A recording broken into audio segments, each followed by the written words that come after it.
Hi all and welcome to another edition of the Truth, Honour and Integrity Show. We keep pushing the boundaries out. This show will push it. This show will go very, very deep, and I mean deep. I've spent the last 4 hours rewriting the show. I had the show all prepared pretty much on Sunday, and a nice ending, and we all go home. But then things changed, and we'll be covering some of that late in the show. And there'll be no Q&A today, and the usual news, a bit of a roundup of things that are going on, and then some op-ed pieces, and then sub-intel, intel, and then op-ed pieces off the charts. It will be heavy. You will have to read between the lines. You will have to go deep into the core of yourselves and grasp what is being said. The first song, The Road to Freedom. The road to freedom starts with us. It was never about anybody else. It never was. You'll find that out in the show. There's no Pleiadians and all the other rubbish coming to save us. They can't. In fact, many of them didn't want to. And the second song, How Did You Love? How have you loved? How will you love going forward? These are far more important things to consider than mass arrests, even the trust funds coming out. I've said it repeatedly. The work we do, the monetary aspect of it, is quite far down the chain. Because there's a far bigger picture playing out here than most can grasp. If you don't grasp it after this show, you never will. So let's get into what's a quick overview of what's gone on this week, both within the page and whatnot. And let me tie things together. A German politician from Angela Merkel's political party has been found dead in circumstances local media are describing as mysterious. 2 high-level NYPD cops have suicided themselves within the space of 24 hours. They're not the only ones. In Oklahoma, police are investigating after former Senator Jonathan Nichols was found dead of apparent gunshot wounds inside his home.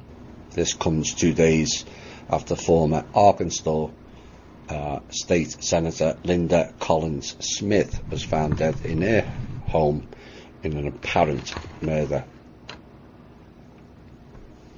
The US Commerce Department official Lola Gulamova, who previously worked for NASA and the World Bank, was killed on Friday in an apparent murder-suicide in Washington, D.C. The suspect was identified as her husband, and Tony Rodham, brother of Anne Hillary, died. Oops. And people say nothing's going on. Connect the dots. Some people reacted to the intel piece last week of the Manoel Holding Trust, myself and Kim pulling back until people get their act together. And this applies to all. It was more designed for the clowns and the so-called authority people, establishment, whatever you want to call it. But predictably, the stupid jumped in and added their 2 pence of retardedness, thinking we are walking away from it all. Not quite. Like I said, Manor World Holding Trust is only one portion of the work we do on an individual level or together. We are involved in much, some of which has been revealed, most of which has not. And our time needs to be apportioned better, as going at a full pelt on a range of disciplines leads to burnout. We, and more particularly on Kim, has pushed and worked hard than many realise to achieve that small part of the work that is being undertaken and allow people to get on with their projects, their ideas, the ideals, and also their lives. No one is walking away. Priorities change only, and our time of pushing solely on the Manor World Holding Trust is now reducing for the clans. In a world view, and as this show unfolds, you will understand why it is not the priority.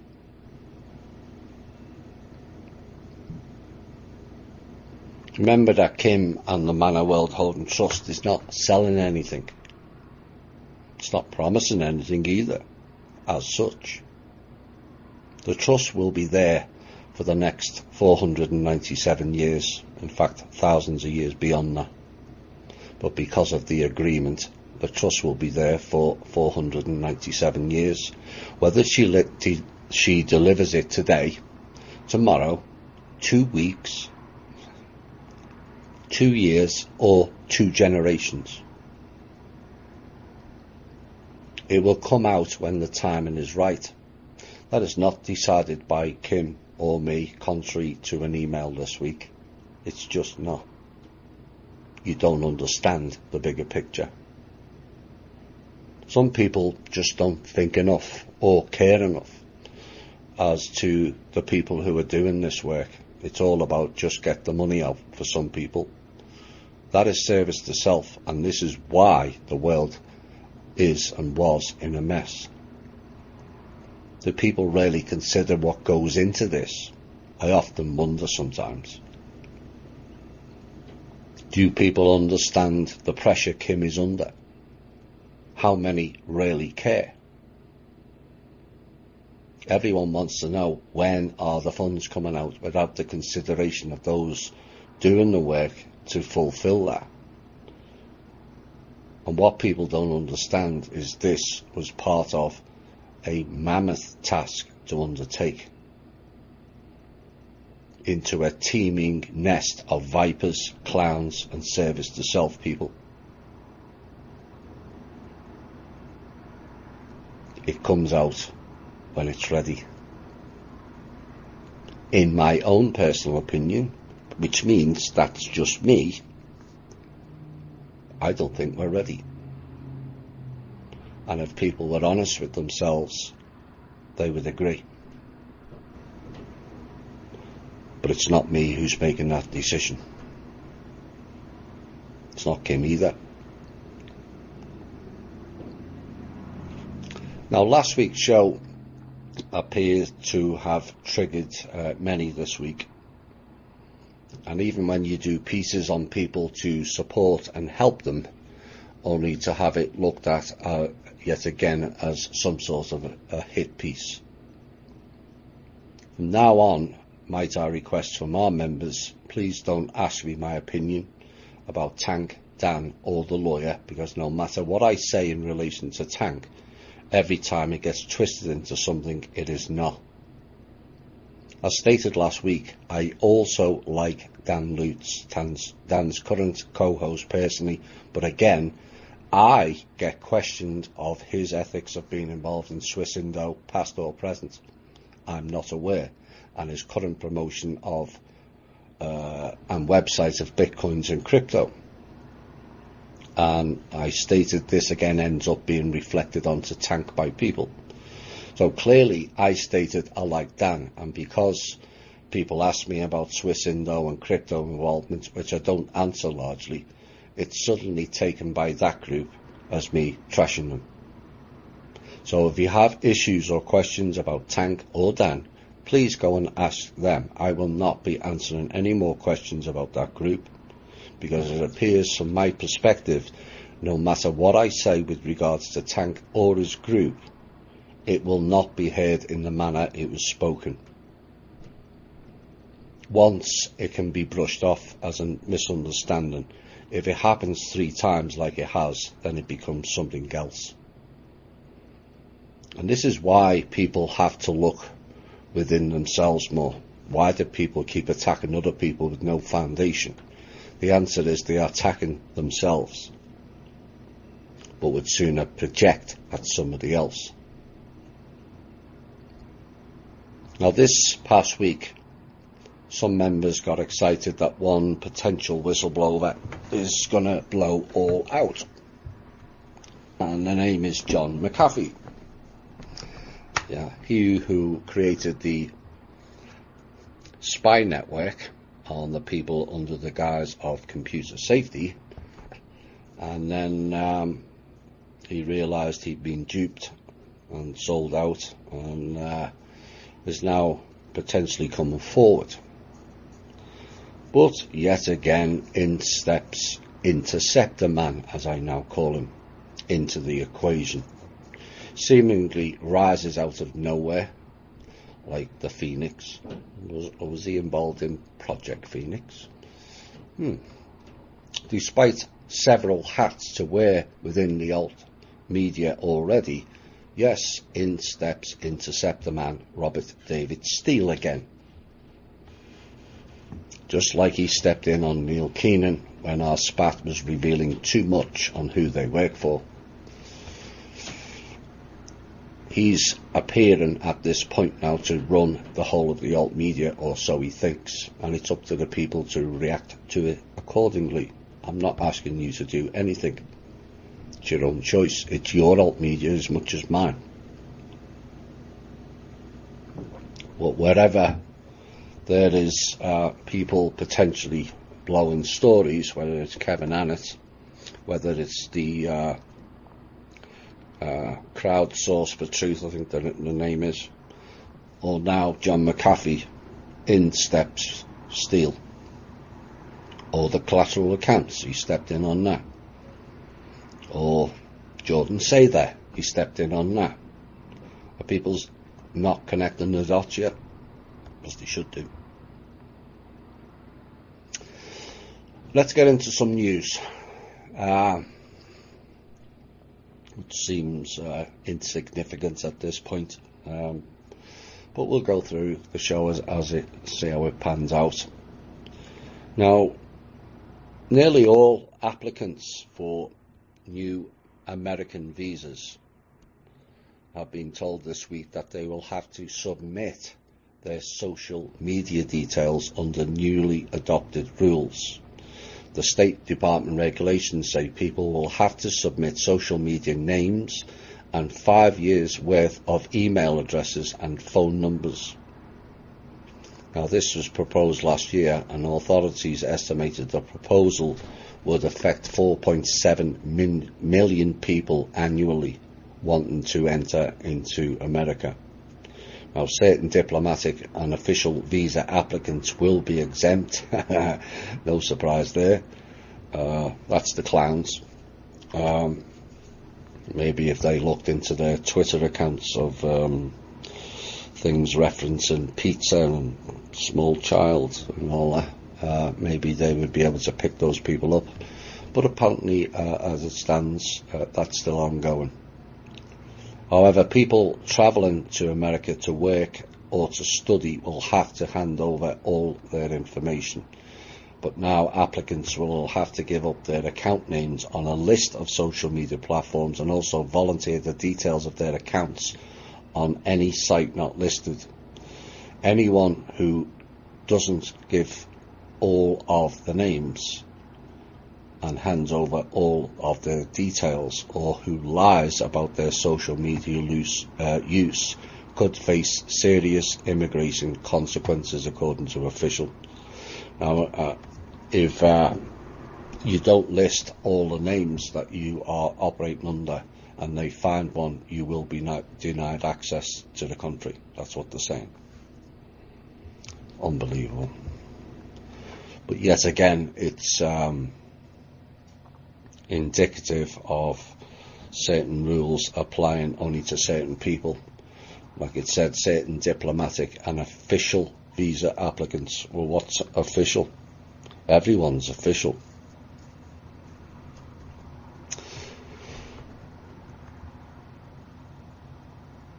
A report come in, of course. I think we'll have more. No, that was last week, wasn't it? The weeks are just blending into one at the moment, and so are the shows. Heavy rains in the Midwest are causing levees to breach along the Mississippi and Arkansas rivers, which may eventually put thousands of homes in danger. The Dardanelle levee along the Arkansas River breached early last Friday near the community of Holler Bend, sending water gushing into farmland, which we did cover last week in the intel, that already had been saturated by leaks in the levee a day earlier.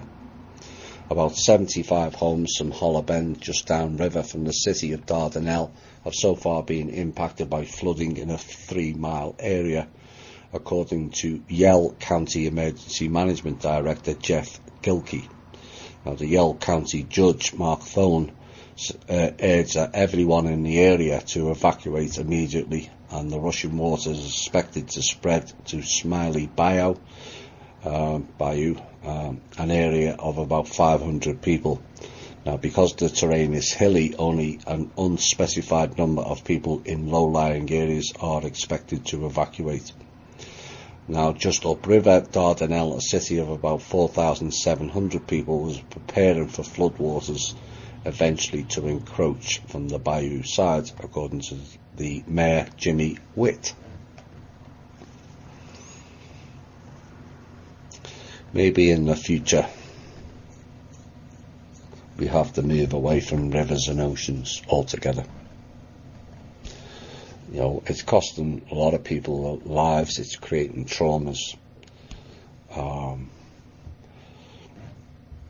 priceless artifacts that people keep that you can't replace. Money will not replace certain items, like photographs or stuff that's on your computer, you know. And we have to think long and hard in the future of where we're going to live, because it's currently not working too well. Too many people are losing their lives, and livelihoods for that matter. Russia and the United States have blamed each other for a near collision between warships in the East China Sea on Friday, with both countries accusing one another of dangerous and unprofessional behaviour. The people not asked the question, why are Russia, and also why are the United States, not America, even in that area with warships? Is that not in and of itself an act of war to the nation of China? Can you imagine Russian and Chinese going up and down the east and west coast? There'll be mayhem. You know, Clinton News Network would go on, you know, we're all going to die, fear porn, mass alert, 24/7.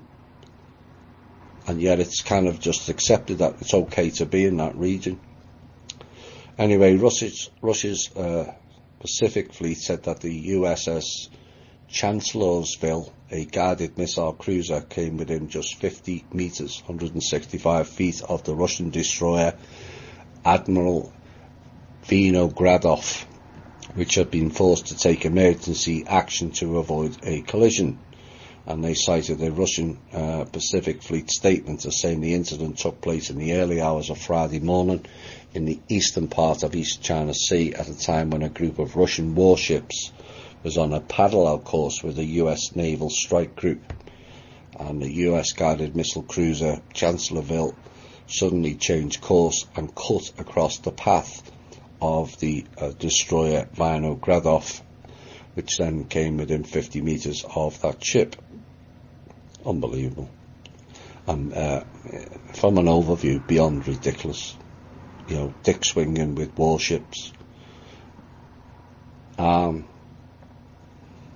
UBS, this will be a common theme tonight, in the early part anyway,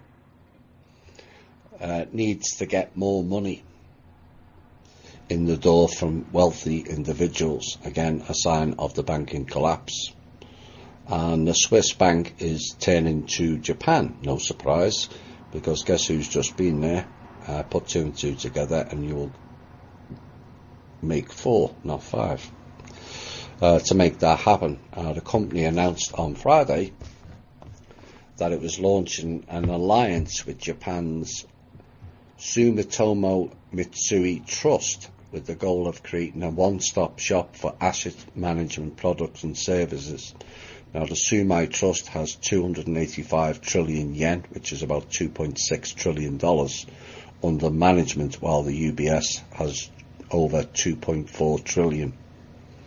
Now, the company will start selling each other's products and services this year, and the plan calls for the creation of a joint venture, which will be 51% owned by UBS, aka Rothschilds, by early 2021.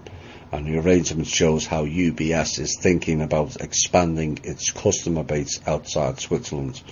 Now, it's trying to protect its own ass, and I'm not, don't think that Japan will buy into it. Iconic Palestinian activist Ahed Tamimi grew up protesting the Israeli occupation. She took part in her first rally when she was just 8, and a decade later she doesn't believe in reasoning with Israel. Now, this young woman, who is a Palestinian resistance icon at age just 18 years of age, spoke to RT this past week, and that she believes that young Palestinians like her are the future of the fight against the Israeli occupation. Now, while she hopes to use her worldwide fame to advance the Palestinian cause, many more are following in her footsteps back in Palestine. She added, "No occupation lasts forever as long as we have Palestinian children who still resist the Israeli occupation, like the martyrs who have paid the ultimate price for the Palestinian cause, who became martyrs for their causes as 19, 20 and even 18 and 16-year-olds. But there are many more Palestinians like them that offer themselves for the cause." It's kind of sad that the youth is having to offer themselves up as a cause when we have politicians who could fix that overnight. And I mean overnight. It just requires some people getting a set of balls and acting upon them. It can be over in a night. Now, she's been hardened by a lifetime of protest, and she rejects the idea of resolving the Palestinian-Israeli conflict through talks. Well, I get that, because there's been hundreds of talks with no action. How about no talks and just action? Like I said, you can fix it overnight. And she says that her family has suffered a lot at Israeli hands. Now, Tamimi's father was arrested when she was just 3 and has been in and out of prison, mostly in as she was growing up. And she then said that he had been repeatedly tortured in detention and once slipped into a coma. Her mother was arrested 6 times, suffered an injury to her leg that prevented her from walking for 2 years, and her aunt was killed by an Israeli soldier. Risking death every time she rose to protest the status quo, Tamimi says she doesn't feel fear anymore. "I first demonstrated that when I was just 8. I was very afraid at the time, but the more I participated in the demonstrations, the less fearful I became."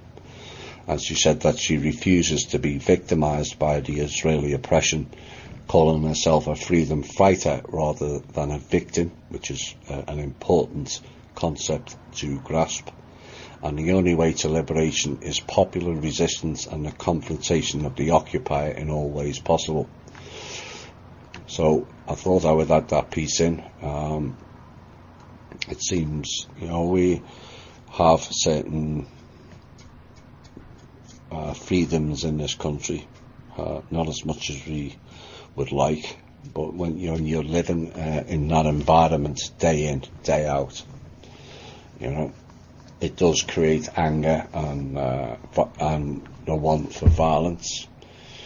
And when you've got girls 8 years of age demonstrating against the system, it kind of puts it into perspective when we've got people with badges on their shoulders sitting in five-sided buildings and White Houses. Does it not? If an 8-year-old girl can stand up to oppression of a behemoth of dark and evil, the question is, when will you?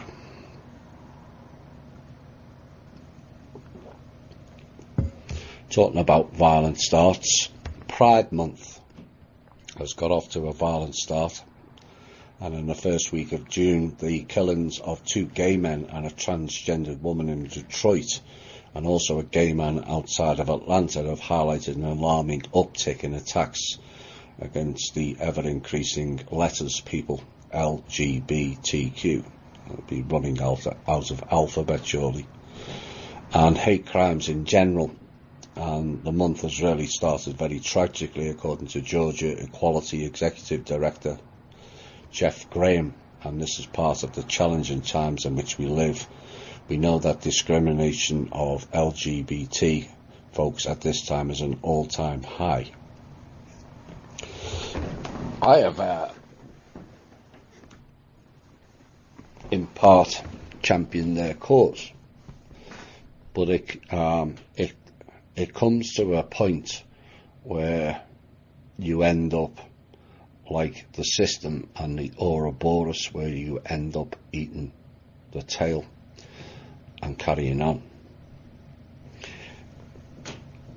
There has to be a balance somewhere between highlighting who and what they are and wanting to be accepted for who and what they are, against putting it in people's faces with marches. The two don't go together. You have a deep religious section in America that will not accept it because of their religious background. If people just were being themselves, people get used to it and become more tolerant. But if people are rubbing it in people's faces, which is what these marches are about, it's, this is all designed, and these people think these parades are all great because it's highlighting them. No, it's not. It's being used against the very people who are marching down the street, and this is what people have to understand. What people do in their own bedrooms is nobody else's business, in my opinion. It's nobody else's business. They don't turn around and say, we don't like you being heterosexual.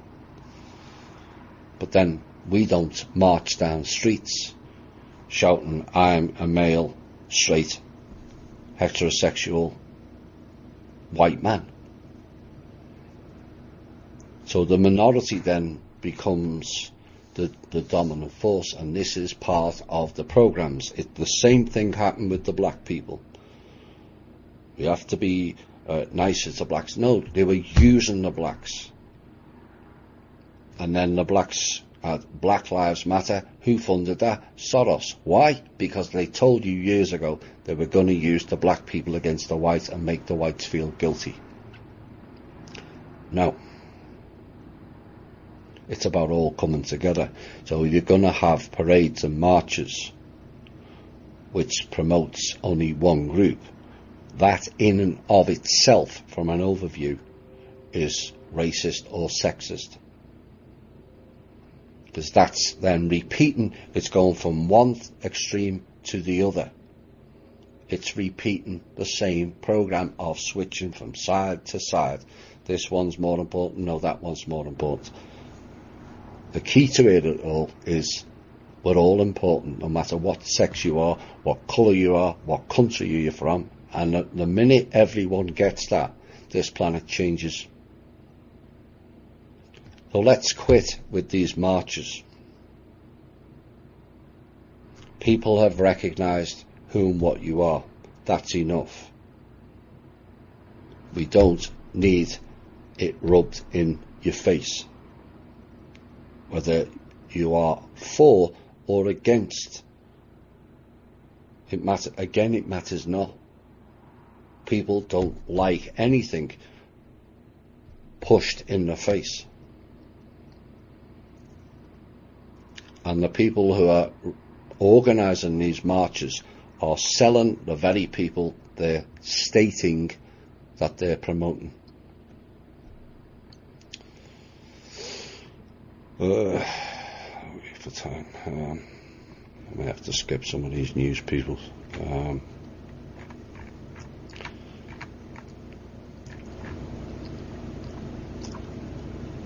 Let's leave that one. No, we'll leave that one instead.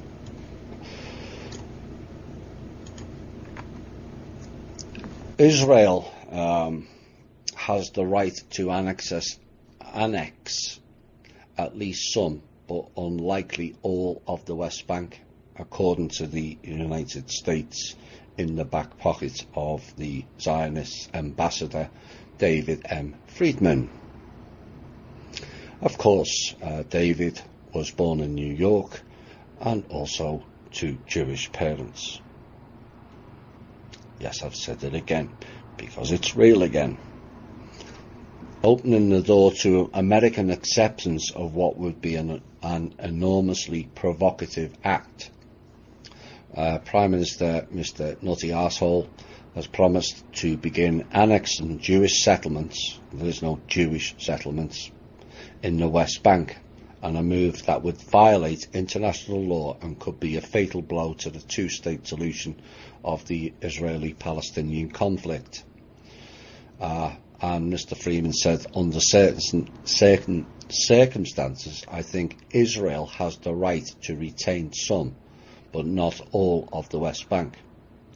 Now, in a fairly wide-ranging interview at his Jerusalem residence last week, Mr. Friedman accused Palestinian leaders of wrong-headedly using massive pressure to deter business leaders from attending an economic conference that the administration is organising this month in Bahrain, where it hopes to impress upon them the financial windfalls they can expect if they embrace the administration's peace plan. In other words, they're bribing people and countries into obtaining land that never belonged to them to begin with. I'm sorry, history, his story lied, our story doesn't. And we need better ambassadors, I'm sorry, because our foreign policy in this country is beyond a joke. It facilitates war, discord and trauma. And he went on and said that the long-awaited Trump peace plan was aimed at improving the quality of life for Palestinians, but was unlikely to lead quickly to a permanent resolution of the conflict. No, because certain ones are not interested in a resolution. Never have been. That's why you have to force them. The leader of La Luz del Mundo Church, Joaquin Garcia, is now behind bars, accused of human trafficking and much more. Yet again, church again. Keep pointing it out because it keeps coming up. It's a bit like born in New York, born to Jewish parents. It's the same problem. because it's the same people following that cult is why. California Attorney General Xavier Becerra announced on Tuesday that mega church leader Joaquin Garcia and others associated with him face charges of human trafficking, production of child pornography, forcible rape of a minor, amongst other felonies. Becerra says Garcia committed the crimes between 2015 and 2018 while leading La Luz del Mundo, which is an international religious organization headquartered in Mexico with over 1 million followers reported worldwide.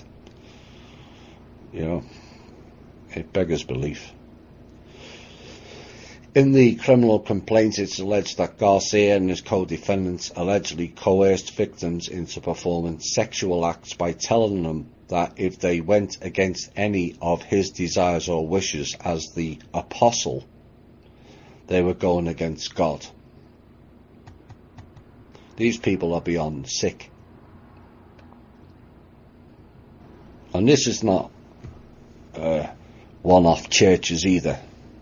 It proliferates through most, if not all of them. I'm sorry, it just does, as time will show.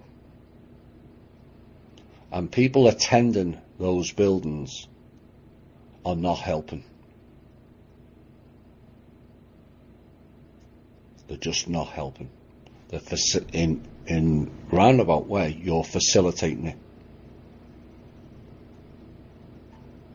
1 million followers of child pornography and human trafficking. It boggles the mind.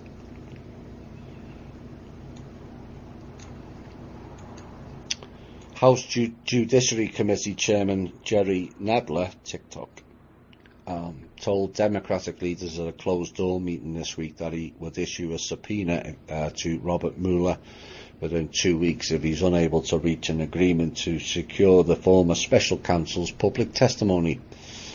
And Nadler's comments at Tuesday's meeting were his clearest remarks to date on the possibility of compelling Mueller's attendance at a public hearing. Well, the committee is still negotiating with Mueller, who, according to Nadler, is thus far only willing to answer lawmakers' questions in private, which is a non-starter for most House Democrats. And the sources caution that the committee has not settled on a timetable for a potential subpoena to Mueller. Speaker Nancy I Can't Talk Properly Pelosi hosted the meeting, and 4 other community chairs were also in attendance. Beyond stupid.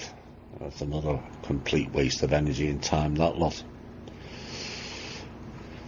The Indian Air Force has said it's not been able to locate the Antonov AN-32, a Soviet-era twin-engine turboprop transport aircraft that it disappeared mid-flight on Monday.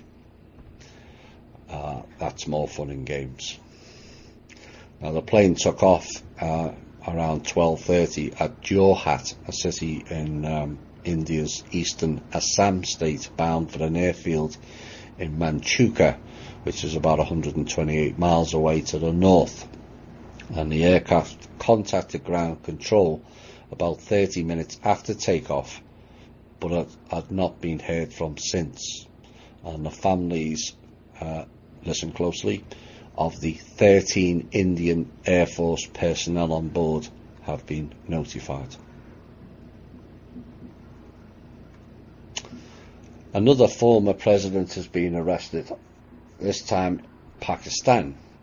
Asif Ali Zardari has been arrested in a multi-million-dollar money laundering case in another legal blow to opposition parties who are challenging Imran Khan's government. Now, the widow of assassinated former Prime Minister Benazir Bhutto was held after bail extension was rejected in a case alleging millions of pounds had been spirited out of the country. Of course it has. And we all know where it went. Pakistan's Supreme Court established a commission in September to investigate and found that at least $400 million had passed through thousands of false accounts. Let's do sub-intel and then we'll have a music break. These are all connected. They're all news items in many ways, but connect the dots. The Queen's former home, Malta home, land of the Knights, Villa Guardamangia has been put up for sale for near €6 million, which is about $7 million. And the villa, located on the outskirts of the capital Valletta, is the only place outside of the UK that Queen Elizabeth II has ever called home. And she lived there actually between 1949 and 1951, in the early years of her marriage to Prince Philip. I was going to say something else then, perhaps not. Who had stationed in Malta as a naval officer, only because he was Knights of Malta. And the Grade 2 listed property has since fallen into disrepair and is currently being listed by a luxury real estate agency which describes it as an amazing grand palazzo style property with documented great historical value. I guess someone is stepping away from the Knights of Malta. Christie's in London is being pressured to cancel the auction of a statue of Tutankhamun's head after Egyptian authorities claimed that the bust might have been stolen from the Karnak temple in Luxor. The 28.5 centimetre high statue is more than 3,000 years old and exudes strength and serenity according to the Christie's listing. Now they're planning to sell the bust as part of a private Risandro collection, which will be auctioned off in July, as in July the 4th. Which other family was selling off things on July the 4th? Now other items include marble heads dating from ancient Rome, a painted wooden Egyptian coffin, and a bronze Egyptian cat statue. Oh my. And they hope to raise £4 million, which is about $5 million, from the auction and insist that it's being sold legitimately. Now the Egyptians are claiming that it was stolen from Karnak, no surprise, because half of Karnak appears to be in the Sackler Gallery in New York. Yes, Mr. Sackler, born in New York, born to Jewish parents. It all repeats. And it is being sold from a private collection, they say, and yet it just happens to be being sold the same day and the same auctioneer in the latest round of the Rothschilds family fire sales. Oops. Except Egypt are wanting it back. Well, perhaps Egypt could go and pay the 3 to 4 million out of the vast amounts of funds they've generated by tourism based on a narrative of falsehoods. They want it back. High-tech printing firm De La Rue will no longer make passports after losing its key contract with the British government, putting 200 jobs at risk. The 198-year-old company, which also prints banknotes, super notes and other counterfeit currency, is selling its international identity solution arm for 42 million to Swedish rival HID Global, sparking fears for its Gateshead facility. De La Rue, for those who are new, is owned by the Rothschilds. We'll be back shortly. Hi all and welcome back. We're going to get into a bit of intel. In essence, more intel will follow later. and perhaps people will gain a greater understanding and perspective of what is real, what is not, what is important and what isn't. But Trump, Mr. Trump has been on a round the world trip, which was all laid on by the clowns, all the ego boosting pomp, not stance, with a goal to try and get him to sign off on historical bonds, or as Kim calls them, hysterical bonds. They're hilariously funny, and in equal terms not so funny, because it's beyond stupid. So they tried to get Trump in Japan to sign off on hysterical bonds, which are actually not worth jack shit. Sorry, they're just not. And Trump said no. Now, Citibank got cited for the fallout after that, after he did not sign in Japan. And subsequently, Citigroup Inc. was suspended from the primary group of dealers that participate in certain Japanese government bond auctions after it was found to have manipulated future prices, and this was another strike against the lender's market business in Asia.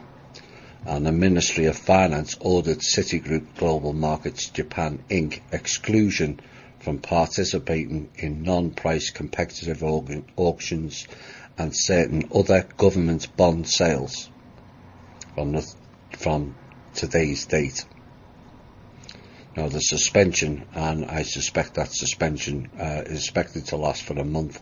I suspect it will go on longer and be permanent.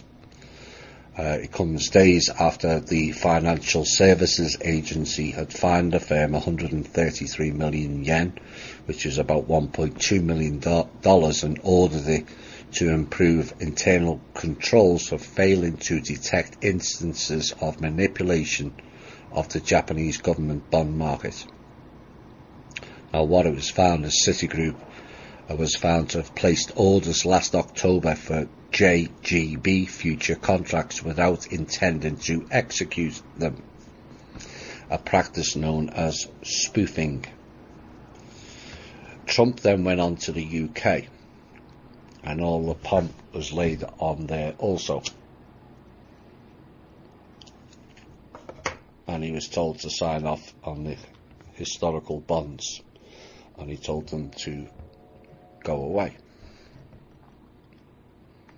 This has caused much consternation within the realms of the clowns, and outright panic.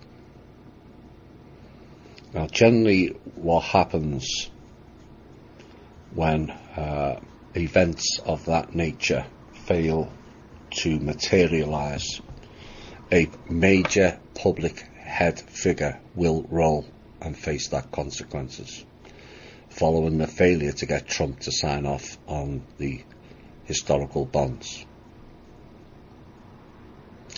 I referenced one person last week in a funny term.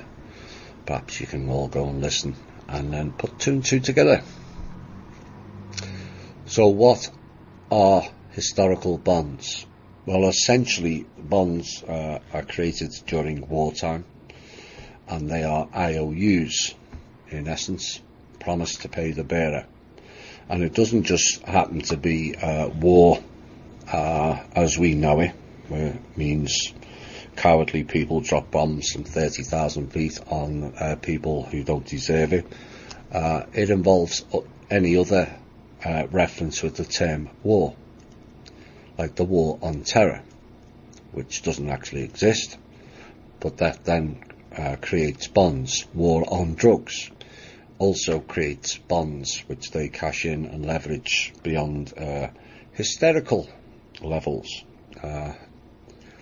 Now, these old bonds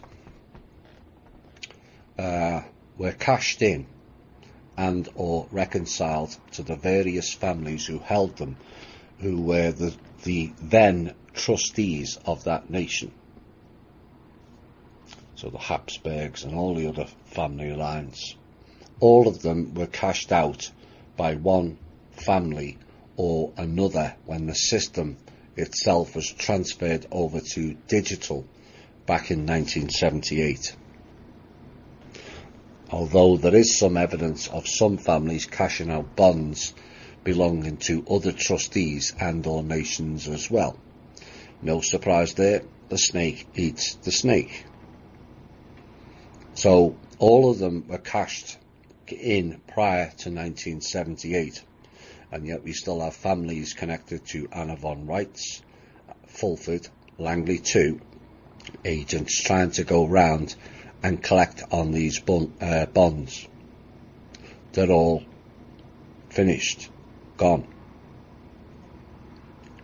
You know, I know you don't believe us, and you'll carry on trying to cash them like you've carried on for near 2 decades trying to wait for the RV. You've all been duped. We've told you this time and time again. Kim has told you thousands of times. Each and every one of the so-called establishment, as they call themselves, have been duped. You either accept it and move on and come and join us in correcting the ills of this world, or you're going to suffer badly. It's that simple.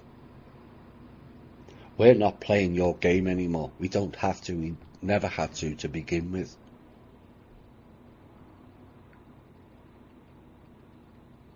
You're not in control anymore. It's only the illusion. And less people are falling for the illusion.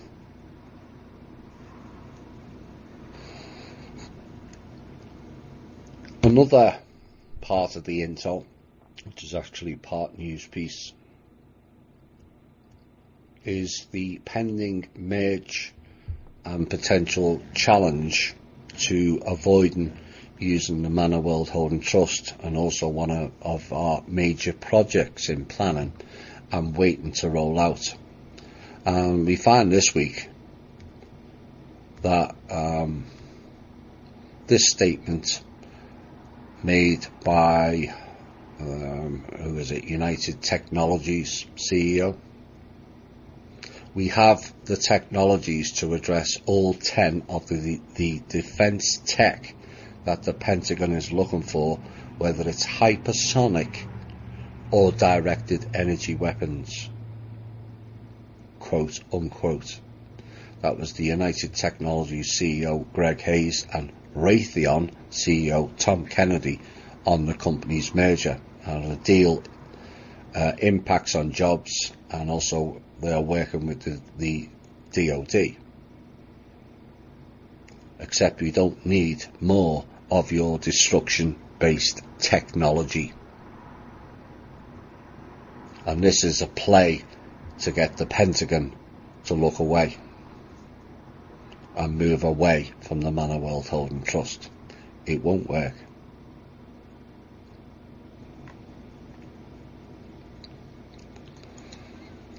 Kim got a call this week from the Treasury.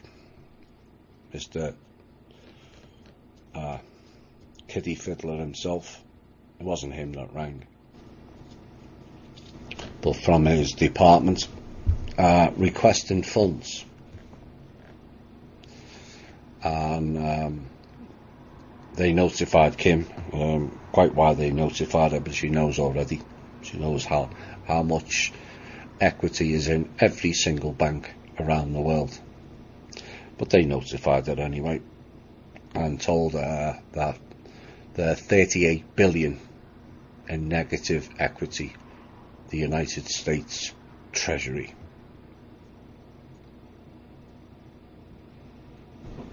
Now, following discussions, Kim sent 40 billion on the proviso that the 2% fund would be paid also. Predictably, the clowns within the Treasury, yes, you, Mnuchin, blocked it So then a presidential order was given by Mr. Trump to release the funds, both of them. And the blocks stayed on the funds. And it's my understanding that the 40 billion was pulled back. One has to wonder how long before the Pentagon and or the military will tolerate this level of treachery on our own soil. Defying the president, which appears to have no consequences of actions, is beyond the belief and understanding of most Americans. The country's dying. You have the solution. It's always been there. That's why we said we'll pull back and wait. You know it's going to collapse. You know by the end of summer the whole thing is going to collapse, not only this country but globally.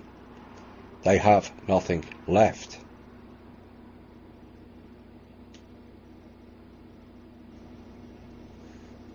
Mr. Mnuchin himself was in heated arguments with virtually every government department Monday and Tuesday, all asking where the funds are.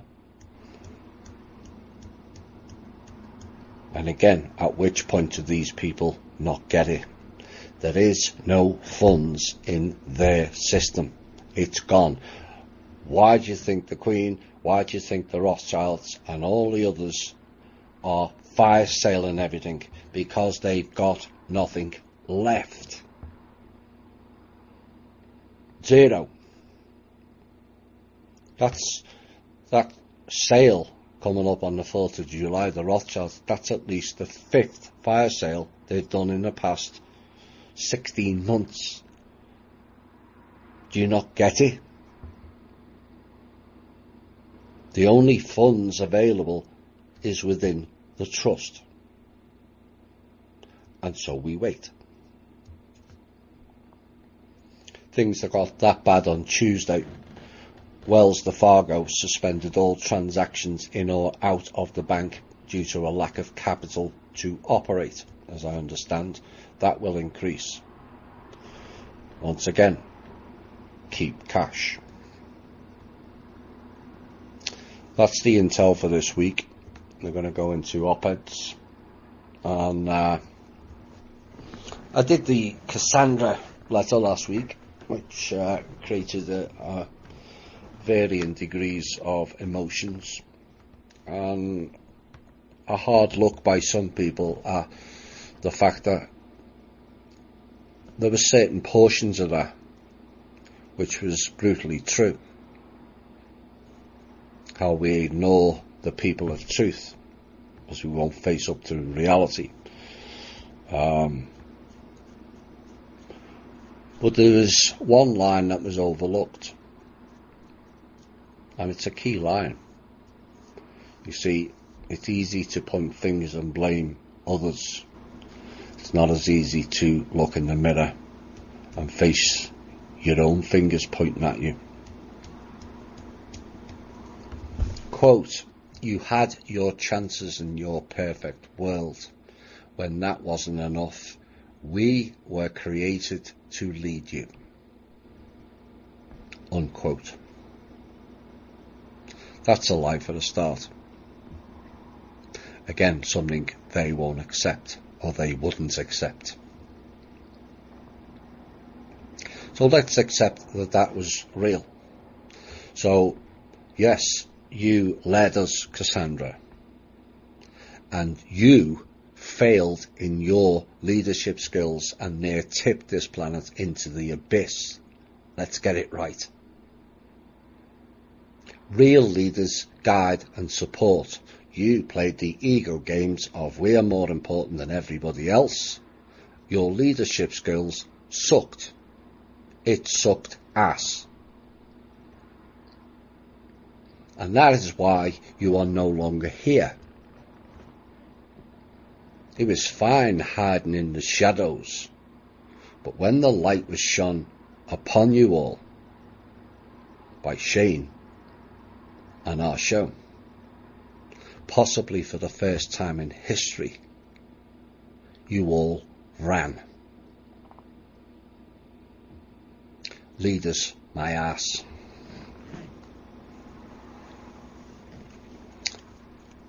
The cowardly cabal, and that's what they are.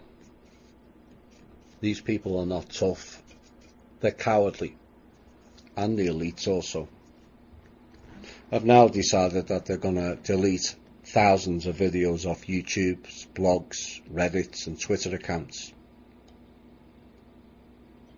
I laugh. I think it's funny. Some people, I can understand, will get upset over it. But it shows huge signs of them panicking as they are losing the narrative badly.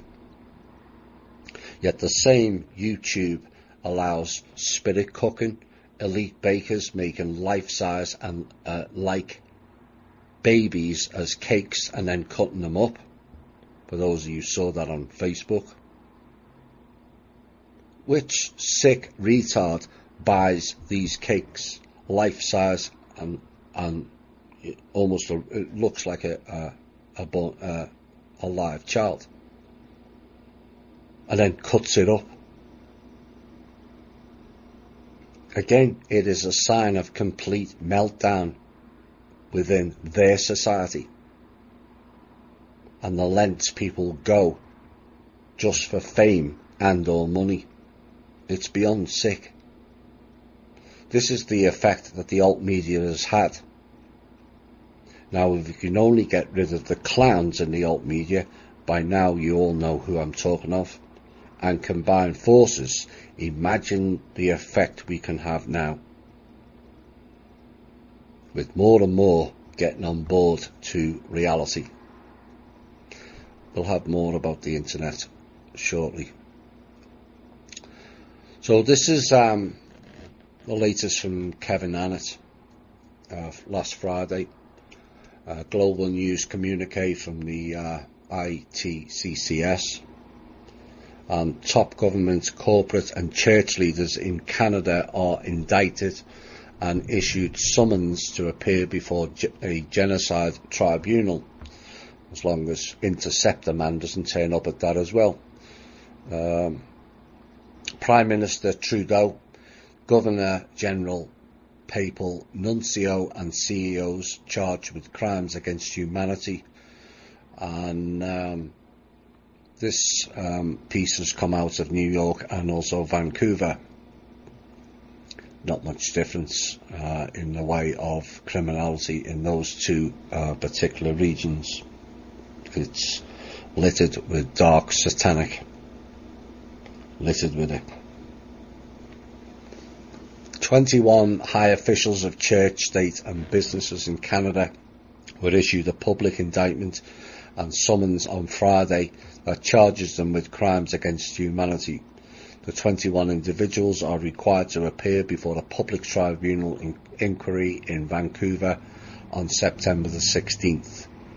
The tribunal is sponsored by a coalition of human rights groups and international observers under the auspices of the ITCCS. And you can go on that website and get copies of the summons and indictments on Kevin's website. Named in the indictment and summons issued are Prime Minister Justin Trudeau, Governor General Julie Payette, the Vatican and Chinese ambassadors to Canada, the heads of the RCMP and the Canadian Security Intelligence Services, the CEO of PetroChina Limited, and the top clerics and officials of the Roman Catholic, Anglican and United Church of Canada.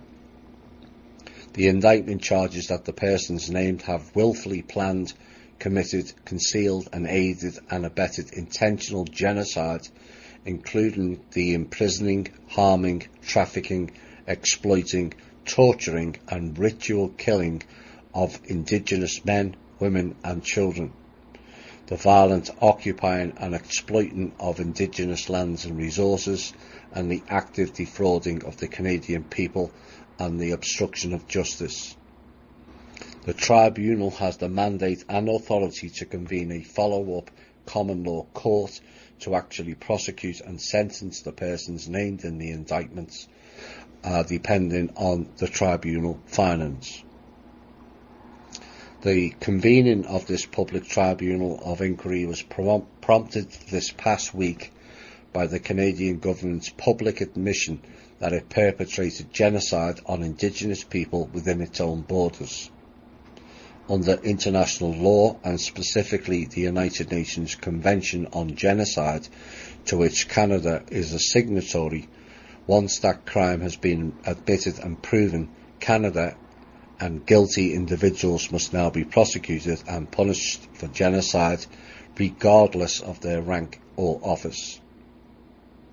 Mounting evidence indicates that genocide in Canada is not a thing of the past, but continues to target Indigenous populations, especially on the West Coast, according to Kevin Annett.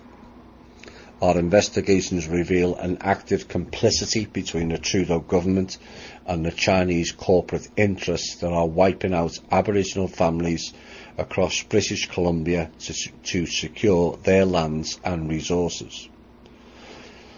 This assault includes child trafficking and murder through a network known as the 12 Mile Club, which involves senior church, business, government and military officials, and we believe that the recent media posturing by the Trudeau government and its so-called missing women inquiry is an attempt to conceal the true genocide going on and the extent of its own complicity in that crime.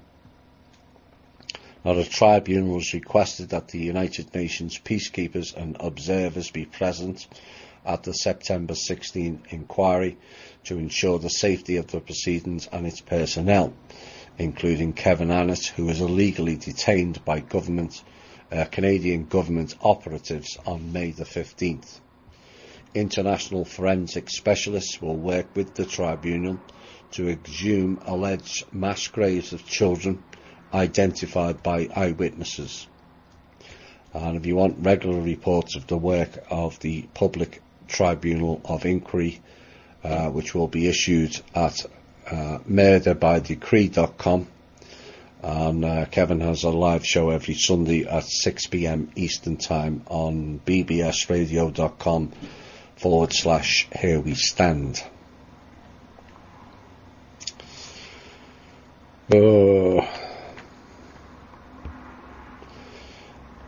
We've done a few pieces on the economy, and here's another couple that pulls it into a more clear perspective of how we're failing badly. And this survey, recent one done by United Way Alice Project, shows many Americans are still struggling to afford a basic middle-class life. They're struggling to afford any life, never mind some class distinction, which is bollocks anyway. And nearly 51 million households, not people, households, don't earn enough to afford a monthly budget that includes housing, food, childcare, healthcare, transportation and cell phone. This is according to the study released on Thursday by the United Way Alice Project. Essentially, that's 43% of households in the United States cannot afford the basics.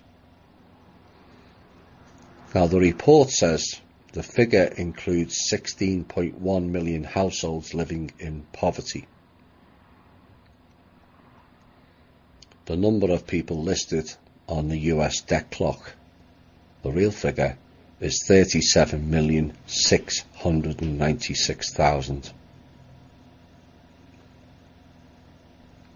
As well as the 34.7 million families that the United Way has dubbed ALICE, Asset Limited, Income Constrained, Employed. This group makes less than what is needed to survive in the modern economy. Despite seemingly positive economic signs, The ALICE data shows that financial hardship is still a pervasive problem. Of course it is. That was according to Stephanie Hoops, the project's director. Now, California, New Mexico and Hawaii have the largest share of struggling families at 49% each. North Dakota has the lowest at 32%, probably because many up there are self-sufficient. And many of these folks are the nation's childcare workers, home health aides, office assistants and store clerks who work low-paying jobs and have little savings, the study noted. Some 66% of jobs in America pay less than $20 an hour. 2/3 of jobs. And the annual household survival budget for a family of 4, including 1 infant and 1 preschooler, in the last recorded data of 2016 was $85,000 a year. This would require an hourly wage of $42.46. This is what's been happening. It's just a steady erosion. You know, they've increased technology which was available many, many years ago. You know, no technology is new. I watched an old recording of NASA, never a straight answer, SS Spies, on the space travel and rockets and all kinds of other things that would go, satellites that were going up in the space race, or the fake space race between America and Russia, which America clearly lost badly, if that was a race. And it showed you, I think it was a Mercury launch in 1965, and there was an issue, an onboard issue with that particular venture. And a guy came out of his side room and into the main room of the computer room that houses all the data. He brought in a laptop.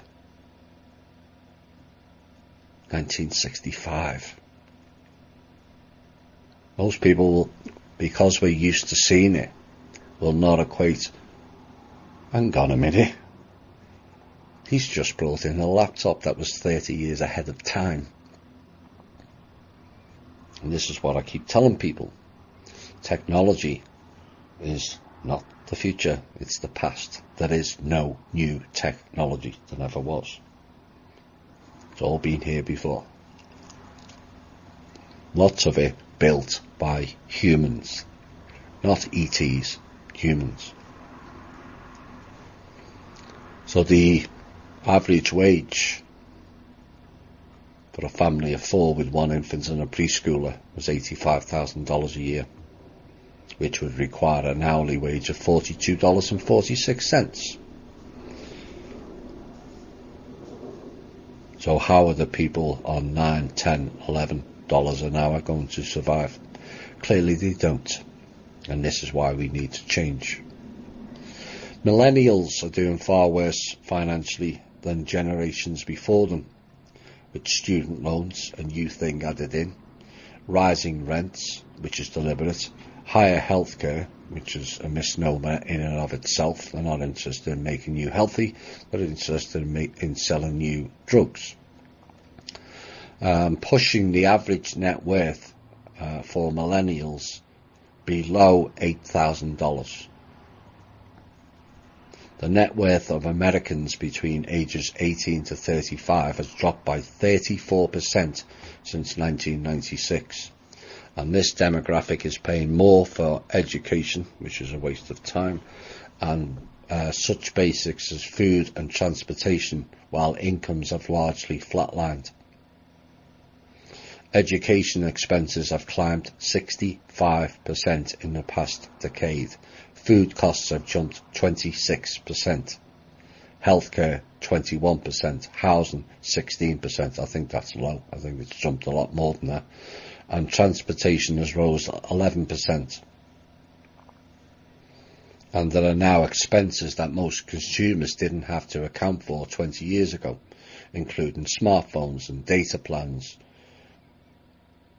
Meanwhile, the salary for the average worker has only gone up $2,900 since the year 2000.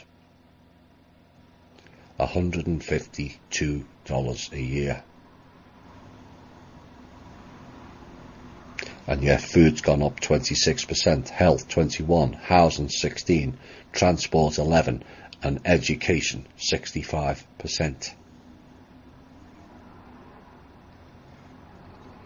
In the past decade, the nation's highest earners, householders making $100,000 or more, watched their incomes rise 1,305% more than those in households making less than $50,000 a year. Did they give any of it back? No. That's why I said with the People's Club, if you're going to do it to make fantastic, ridiculous earnings, you're not understanding what we're trying to get across here. It's need, not greed. People don't have to earn, or really have no need to earn over 100 to 150,000 a year. It's all greed. When people are struggling on less than 20,000 a year, we have to balance it, and that starts not with them. Because if you wait for them to change things, we'll wait forever. It starts with us.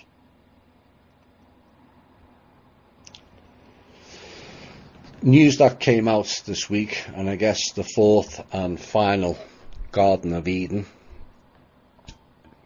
wasn't any better for humanity or spiritually too high either, given this report. Ethiopian churches groups have called on the government to block a planned visit to the country by a US-based company that organises tours for gay people. Oh my, the Garden of Eden in Ethiopia. Now, the groups were particularly angry that the itinerary published by the Toto Tours company includes religious sites, and many Ethiopians are deeply religious and disapprove of homosexuality, which is prohibited under the law. And the owner of Toto Tours told the BBC the company had received threats and hate messages on social media. And he says, "We are humble and loving people. We come with no harm in mind. Nothing we do is going to harm anybody, and yet we are being threatened with harm." This is why I mentioned earlier about these marches are putting in people's faces. We have the problem of the religious cult, and that's exactly what it is, dictating people's lives and people's beliefs. You know, let's boil it down to the brass tacks. If you are God or Jesus, would they tell you to hate your fellow man, woman or woman, because of who they choose to be in love with?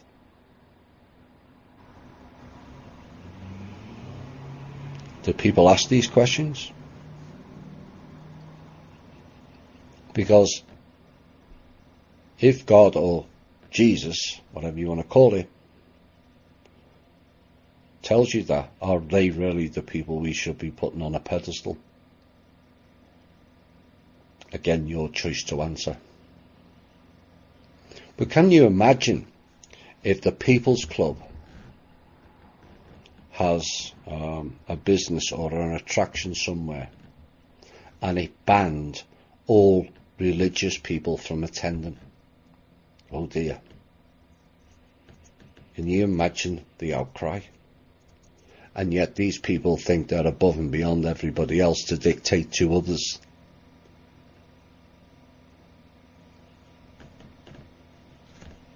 Can you imagine that?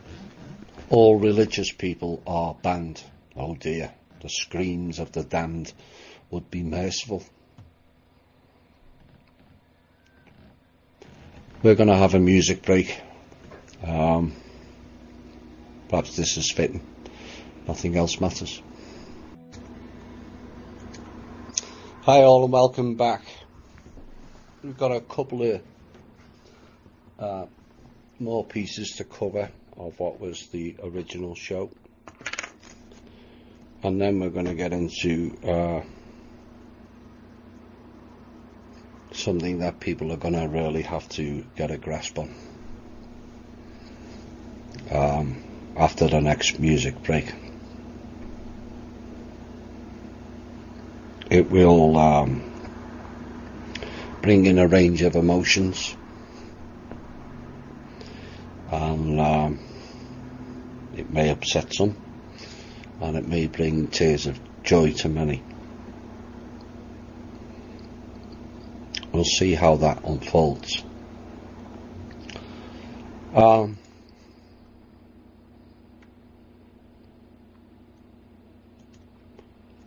We're going to cover Facebook next, or F-book, which is about the right term really, fuck book. They've been panicking. Kind of mentioned it. I should have give thanks at the start, but there's my head's been literally spinning today with the volumes of information that has come in. I should give thanks to Jim from Ground Crew Command. We had a good chat last night on the show, and we covered a lot of subjects, and the issue of hidden identities and the AI, about how people have bought into the AI without realising it by doing repetitive things. I'll cover more on that later. Well, the reason Facebook increased it is because the old AI went down, the psychotic one. And so they're rushing to get a new one out and collect people's data, whether it be via Facebook, other blogs, Reddit, you name it, Twitter. They use all kinds of methods, credit cards, passports, there's all kinds of chips in them, modems, you name it. And also crypto, Bitcoin and blockchain, who some to this day still think is bugging the system. Please go and read Boundless Informant before you start saying that nonsense. So the technology Facebook has and the algorithms of the AI, I would personally like to see, I can't think of anything better. I have my full name up. I don't see why everyone should have Facebook pseudonyms. I understood in the past, some people don't like their family finding out they're involved in so-called conspiracy, but nothing's conspiracy anymore, it's all out. But Facebook are talking about using passports to verify who you are. And if people think that that's Big Brother and it's going too far, you haven't really been looking around too much, because Big Brother's been going on for near 30, 40 years. But it will cut out a lot of the issues of the child pornographers, the trolls and the shills, and the agents and the game players, would it not? And talking about technology, wouldn't it be fantastic and completely change the world overnight if ever there was invented an app that tells you how much that person cares or how much karma they have? How do you imagine the uproar where everything is real and transparent? Maybe then some people will correct the way they act, would they not? So to fight false news, as they call it, Facebook has been pushing misleading content further down in news feeds and provides additional articles on the same topic. And if a group repeatedly shares false news, Facebook may push all of that group's content down in the news feed, which may mean fewer people visit their group. Facebook may also stop suggesting that people join the group. It matters not to our group as it's closed. But they're putting this fact checker on Facebook.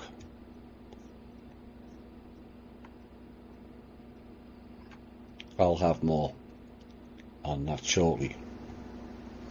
But let's look at the people who are involved in this fact checker. I went and researched on it. Sophie Nicholson, Global Fact Checking Editor of Paris. No surprise there, given the yellow vest. Carl Malakunas, Kat Barton, Yenny Kowak, Asian fact-checking editors, all based in Hong Kong, along with Rachel Blundy. So 4 of them are from Hong Kong. And Asia Pacific fact-checking bureaus are in Manila, Jakarta, New Delhi, Islamabad and Sydney. There is one fact-checker for North America in Washington, D.C., Marisha Goldhammer. I couldn't get details on her, but I suspect we have a New York problem again. Same thing. And of course there's one in Canada, Louis Bowdoin Larman out of Montreal, and Katie Lee, the Africa fact-checking editor. And Africa has fact-checking bureaus in Nairobi, Lagos and Johannesburg. Now, according to Ms. Kapoor, fact-checking is highly effective in fighting misinformation, adding that Facebook currently has more than 50 fact-check partners looking over content in 41 different languages. Plans are in place to expand those numbers even further this year, she said. And elaborating on how Facebook's fact-checking mechanism works, Ms. Kapoor said that potentially false news is flagged by artificial intelligence that incorporates various signals. Some of these signals, she stated, include a story's virility in terms of how it's shared. So in other words, if it goes viral of, for argument's sake, a false flag event, which it tends to do now, they're going to flag it and shut it down. Hello, see what happened in New Zealand. See what happened in Virginia. That all went very, very quiet, very, very quickly, did it not? As well as comments on the content. An example would be if disbelief or no way this is real comment was expressed a lot for a particular content, she said, that would then flag it. And another report by the BBC in April painted a picture of fact-checking partners not knowing whether the work they do has any impact. And the report also spoke of Facebook having a payment cap and a monthly limit of explanatory articles, after which fact-checked agencies would not be paid for their work. So they're asking these people to do so much, but you can only go so far. They're obviously being paid to fact check on per fact check, with Facebook setting a limit, and so essentially they could end up working for months on end for nothing. Now, we in our group often flag up posts not relevant, too graphic, divisive, or the mainstream media news posting loop news. For those who are new, these are old articles that are pushed up as being live of this week or today, when they're actually from 2, 3 and 4 years ago. Loop news. Like the BBC, better known as the British Buggering Children Organisation, did on Monday.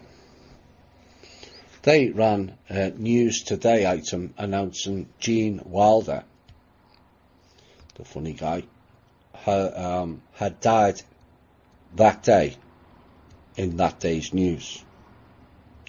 Yet when you opened the piece up and looked closely, which people don't do, they look and react to the headline, it said September the 1st, 2016. 4 times this week I have posted a comment and written loop news. This is what they're doing. It's trying to roll us back to a previous timeline.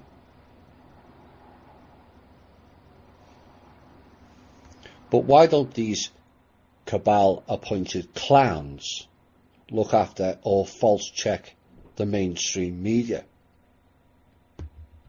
It's a rhetorical question, I know. As they stated, they are going to increase it. This is what has happened to us forever, the totalitarian creep, where people don't notice it or ignore it until it's too late. So let's combine the whole community and take the fight back to them. This is what I'm asking today. There's lots of QAnons. They're everywhere now, and many are working out geometria codes out of messages that bears little in terms of actions. Yeah, knowledge of hidden messages or not, and it might be cool working it out, but it has no actionable process once it's worked out, even if that message is valid. We need actions from the community. Get the Anons to dig into the background of those named above, find out how they were put in those positions, by whom and why. Turn the heat on them, not by being nasty, abusive or making threats either, but by making them aware we, the people, do not accept their actions against us.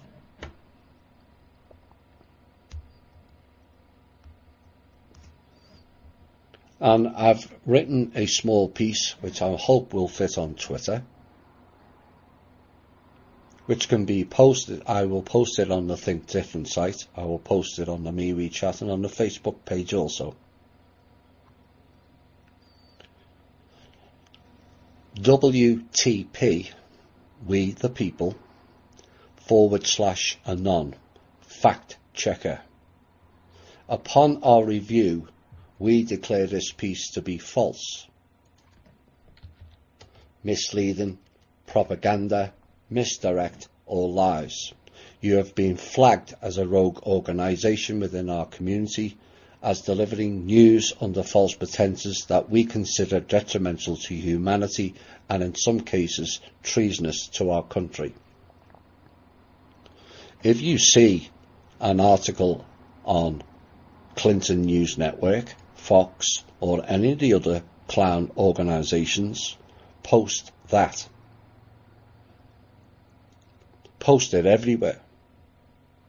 If you see it in fake alt media sites, post it.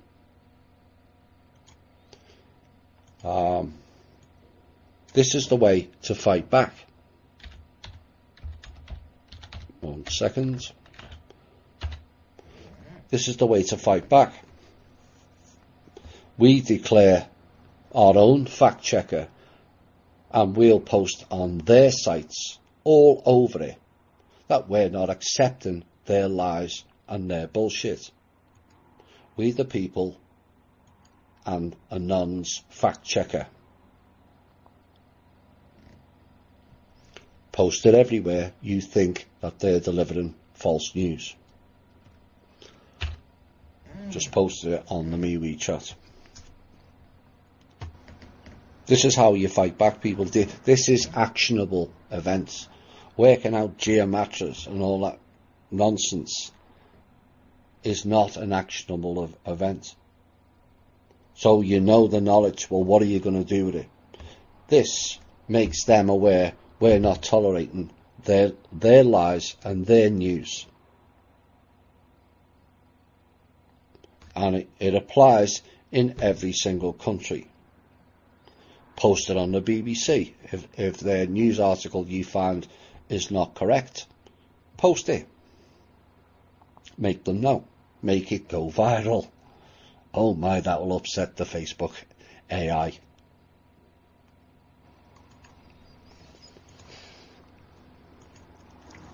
Final piece before we have a music break, and then we'll have two fairly extraordinary op-ed pieces. Let's have a look at the life of Tony Rodham,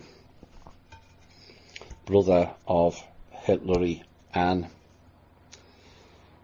Clinton. Back in 1993, he and his brother Hugh ignited a small controversy when they tried to solicit corporate donations for Clinton's inaugural parties, which they dropped the effort after a public outcry.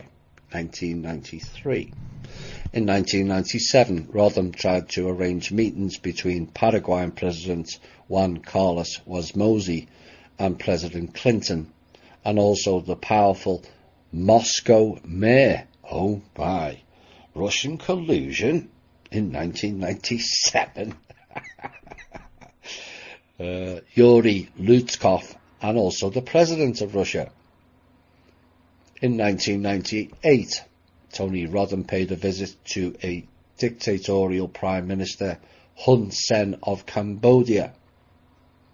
In each of these cases, there was criticism that he was giving an unauthorised impression of White House approval to these foreign figures or seeking financial gain for himself. In 1999, Tony and brother Hugh Rodham entered into a $118 million venture to grow and export hazelnuts out of the Republic of Georgia. Oh my, Russian again. And the US State Department and National Security Advisor Sandy Berger became upset, however, when the Rodham's local business connection in Batumi turned out to be Aslan Abashidze, a major political opponent of Georgian President Eduard Shevardnadze, who was then a key US ally in the region. In March 2001, it was revealed that Tony Rodham had helped gain a March 2000 presidential pardon for Edgar Allan Gregory Jr. and his wife, Vonna Joe, a Tennessee couple in the carnival business, oh my, circus and clowns, who had been convicted of bank fraud. The pardon was granted over the objections of the US Justice Department, and he had stated he had received no money for his work, but he did have financial ties to the couple as a consultant. Now, the Republican-controlled House Committee on Oversight and Government Reform investigated the matter and concluded that Tony Rodham had in fact been paid. 2002. Rodham was in dispute with his former wife over child support payments, with Nicole Boxer saying he had not paid them in 6 months. By the end of 2007, he was back in the news again for owing Nicole Boxer around $158,000 in back alimony, child support and related payments following a court judgment. early 2010, after a string of unsuccessful ventures in oil, gas, water, housing, pharmaceuticals and tutoring, Rodham was in financial distress, behind on his mortgage payments and facing home foreclosure and being sued by his lawyer in the child support case for lack of payment. Rodham himself found himself in the news again in 2013 when it was disclosed that Alejandro Mayorkas, the Director of United States Citizenship and Immigration Services and President Obama's nominee for the United States Deputy Secretary of Homeland Security, was being investigated by the Department of Homeland Security for Mayorkas' role in helping Gulf Coast Fund Management secure approval for participating in the EB-5 visa program for foreign investors. Essentially, this was a way for high-profile money people to get round immigration laws. They would invest in a project which was set up by people within America, and essentially it was money laundering and a racket. And at least one of the visas that Rodham's firm was trying to acquire back in 2013, wait for it, here's the connection again, was for Huawei Technologies, a Chinese telecommunications company sometimes accused of close connections with the Chinese intelligence operations. Oops. Also back in 2010, following the Haiti earthquake, and with Bill Clinton co-chair of the interim Haiti Recovery Commission, Rodham and some partners proposed a $22 million deal to rebuild homes in the devastated nation, with funding coming from the Clinton Foundation. That deal never went forward, and the Clinton Foundation said it was unaware of the proposal. $19 billion they collected. They built 6 homes.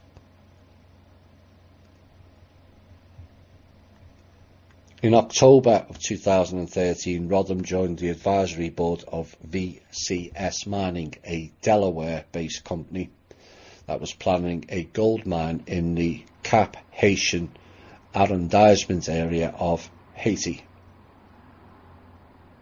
By 2015, the project had become controversial due to possible environmental effects and the level of foreign ownership. For his part, Rodham objected to any interference that he had gotten his position due to his family. He said, quote, "I'm a very accomplished person." I wouldn't call you that, mate. In my own right, I raise money for a lot of people, more importantly himself, and that's basically what I do. On February the 19th, 2016, he resigned as board member from VCS Mining as part of a quote-unquote restructuring plan, with no disagreement among the parties implied. Yeah, right. The green tech automotive matter re-emerged that he was involved in previously in November 2017, when McAuliffe and Rodham were hit with a $17 million lawsuit from a group of 32 Chinese investors, charging both of them with fraud. This is going back to the EB-5 program, and they collect the money, and then suddenly you can't get a visa, and suddenly that money goes missing. This is what was happening. However, in April 2018, a federal judge dismissed both McAuliffe and Rodham from the case. In other words, the Chinese people lost their $17 million that the Rodhams stole off them. Tony Rodham was the one that arranged for the children in Haiti to receive cholera.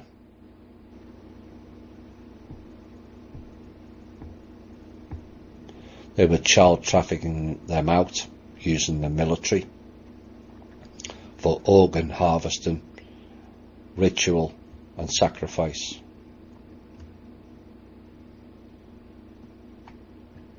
That's Tony Rodden for you.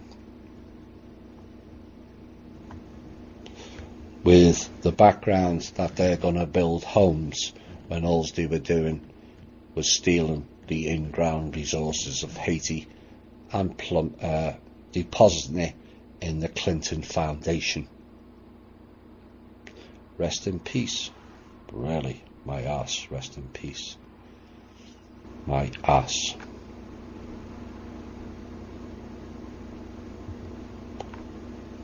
I'm going to leave that piece.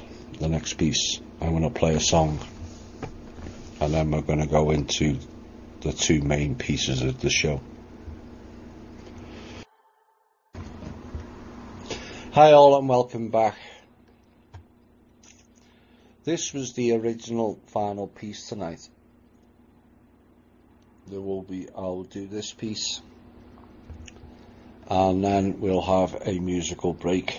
That was going to be the end song for tonight, and then something else came in on a whole new level. The battle on Midgard rages on. Past, present and future, all combining in the ultimate dance of life and creation.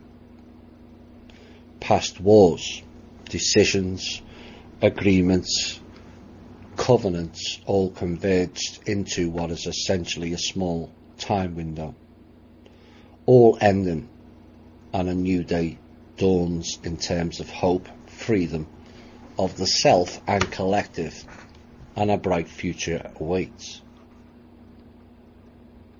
Too often in this world of low patience and petulant childlike requests, I want everything now and or yesterday, we miss the bigger picture.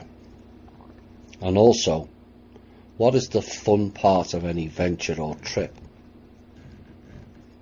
It is the journey. It is often the case of not when we get there, but how we get there. Is the road nice and smooth or filled with potholes and obstacles? Not of your making on the surface, but deep within it does, and it certainly impacts you along the way. The war and journey has and will continue to test your patience, fortitude and mental balance. All before us is dualistic: politics, gender, sexuality, colour, race, brain, relationships, a constant stream of battle that has left many weary on all sides, but also a greater understanding to all the nonsense is beginning to emerge. The finger pointing away from you blame game is starting to subside as more of the knowledge and hidden world to many people has unveiled in the past decade, possibly more than any time in this current epoch of time. Have you all stopped to think for a second and wondered, how did I unlearn, relearn and remember all that whilst processing it and still getting on with daily life?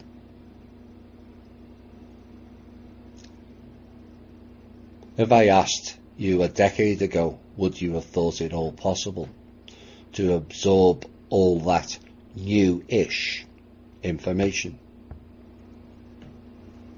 which you eagerly gobbled up excitedly at first, and then went to pass it all on to your circle,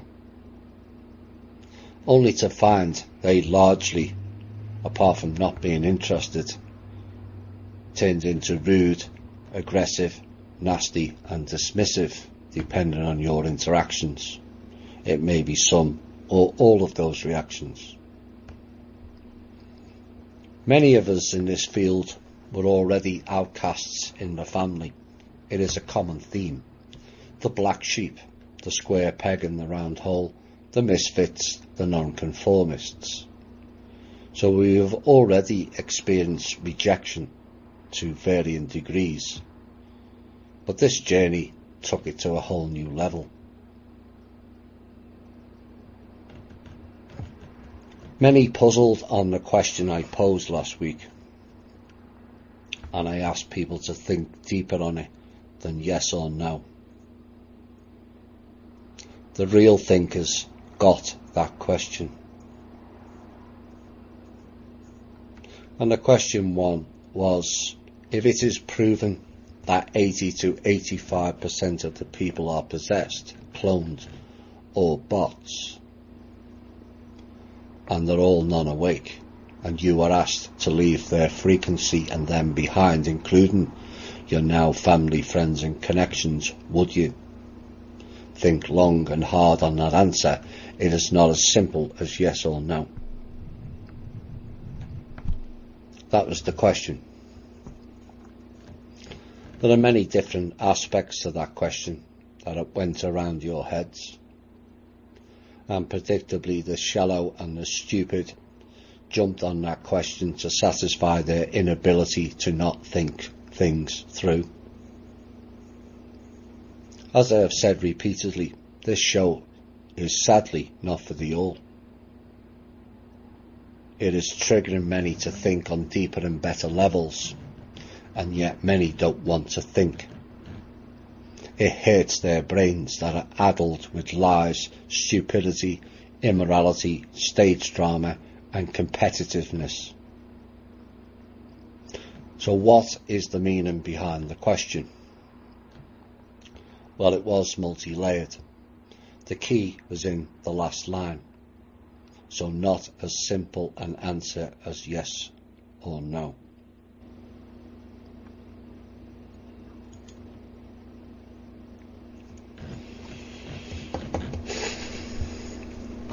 Are we going into a rapture style event, as mentioned in the series The 4400, The Leftovers and the film The Knowing? Nobody really knows that answer. But is there evidence to suggest it is a possibility? Yes. The changes in frequency, the increase in out-of-body experiences, the increase in phase shifting in and out of reality, glitches in front of your eyes, are all events that could possibly lead to that conclusion. Should that event happen in that manner, I want to make it clear. Nobody is going anywhere else. No new planet, different 5D worlds, departing on ET biospheres. From my knowledge, those biospheres were human harvesting plants. All will stay here. But the possibilities with the changes of frequencies allows the probability to change what you observe, hear, feel or sense. It's like people with glasses. They see things differently than those who don't. People who switch on the third eye see a vast deeper range of colours than those that use their standard eyes don't. Changes are subtle to the casual observer, but not to the overviewer.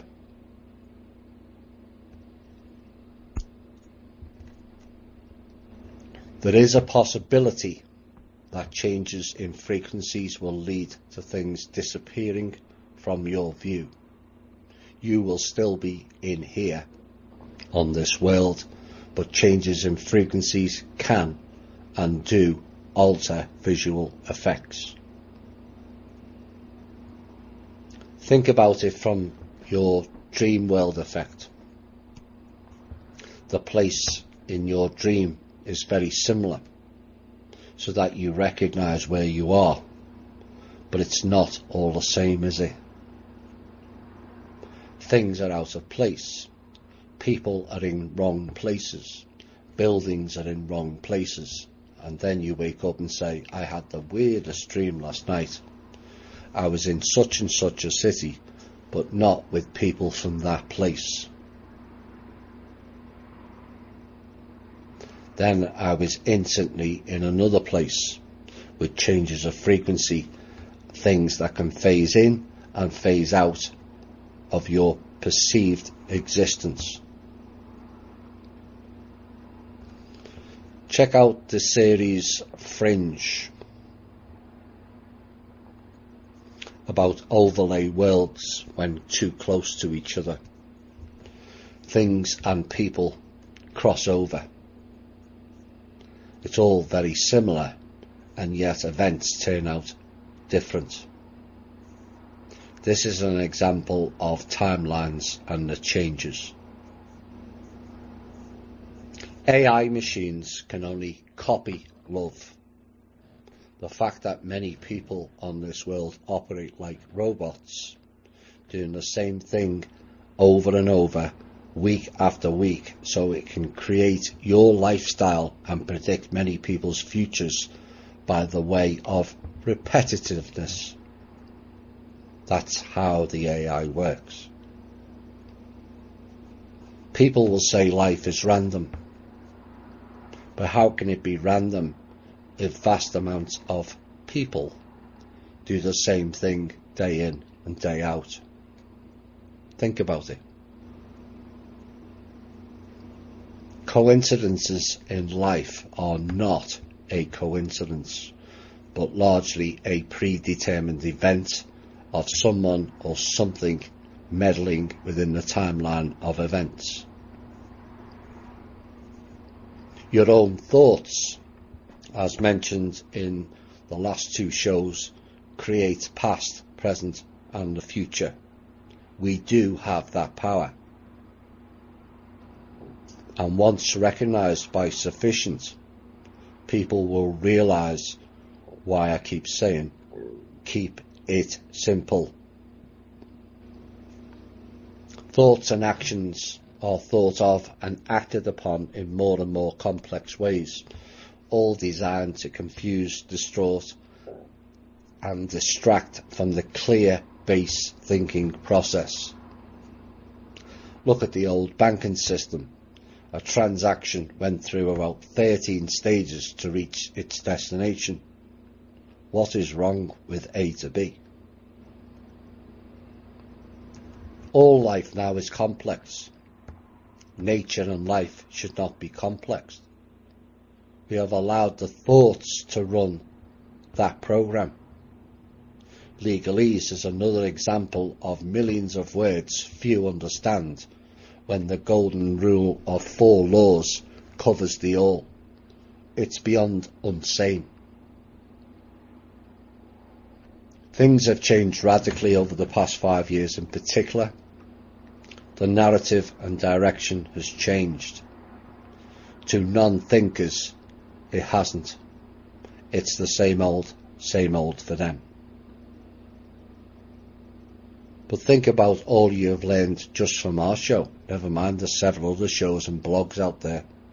There is a vast difference in your understanding of what, when, where and how than it was just 5 years ago. Extraordinary in many aspects.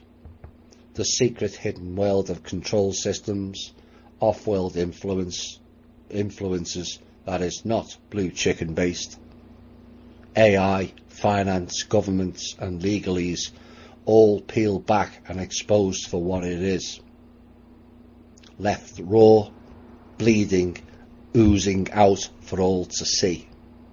And yet many don't or won't. Why is that? Because it's out of balance. 33% of outright disbelievers should be the balance.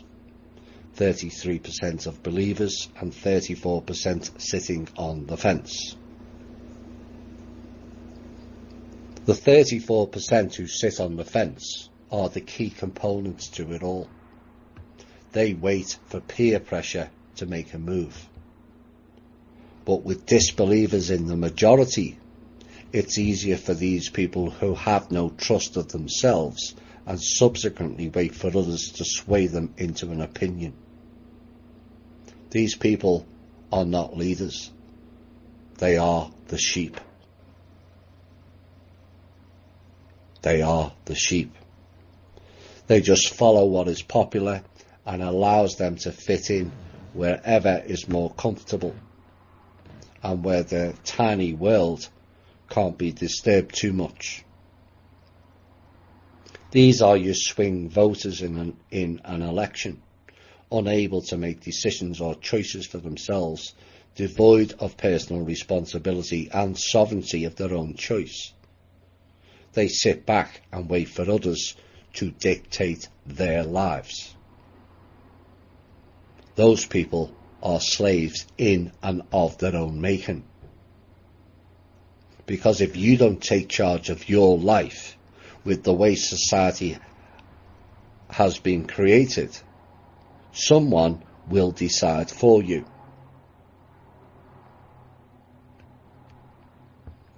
These people are incapable of thinking for themselves currently and wish to be herded in a certain way.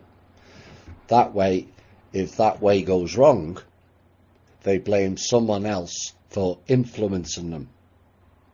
Actually, the problem is them. They have turned themselves into the ultimate patsy for the system.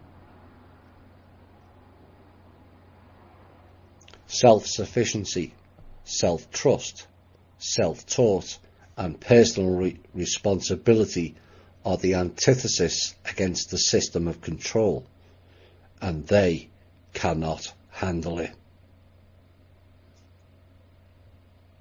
Just look at how far we've all come. It is an event in and of itself, but the propensity is we wait for the external clarifications of what's happened internally.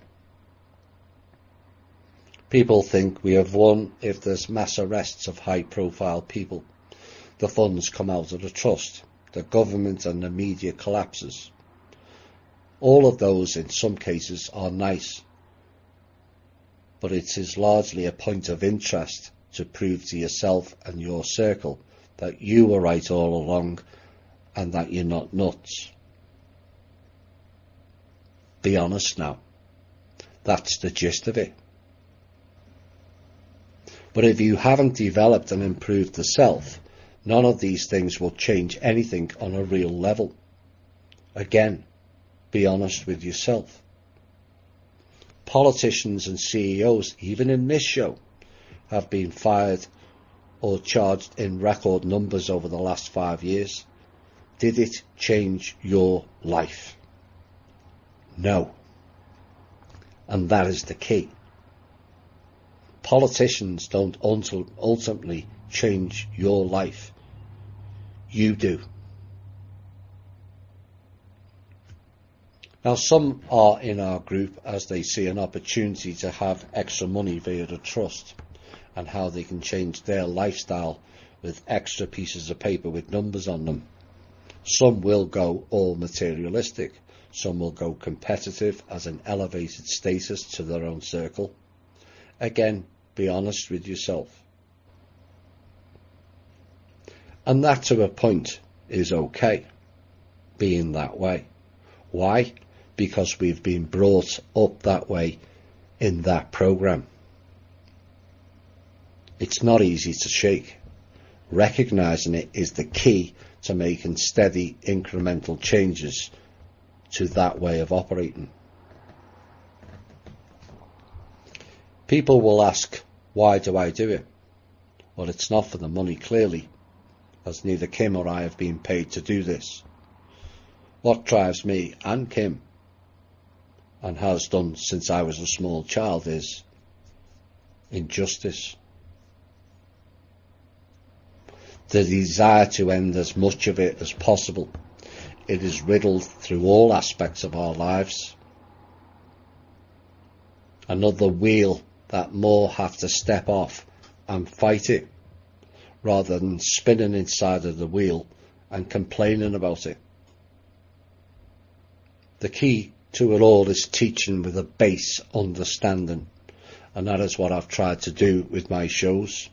Give all people a chance to learn from a base level up. You have to start at a base level, as we were all blind, naive and oblivious to the sheer depth of all that is wrong in all aspects of life. Recognising things are just not adding up in this world, and what was revealed to us as wrong is the first step. For many, finding out that governments lie and manipulate is the first base.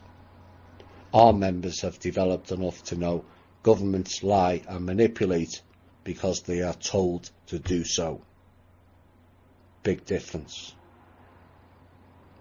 They are told by the families, the agencies and the dragon groups to lie and manipulate, and yet, as our members have also found out, yet sadly, those groups are also having great difficulty in believing and accepting that they were lied to and manipulated also. Oops.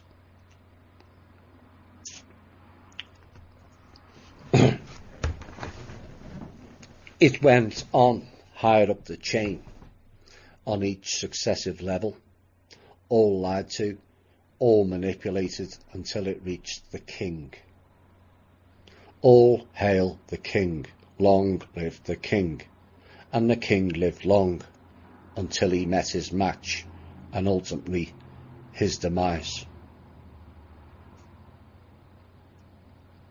Between Shane, Kim and I, we worked out the never to be told, the never to be revealed system of control, and with the help of several others, human and not, crashed it to its knees. We are now in the clean-up phase. To those who think shallow and wait for the future event or events, newsflash, it's already happened. So my aim was to fight not only injustice, but also how to deal with it. It is a key aspect, and I would say the core aspect of this show. The psychology, not done by their book, like Psycho the Rapist, but by wisdom and observance of the overview. Having the knowledge is one thing, what you do with it is another. It goes to your inner core and defines who and what you are, and also become.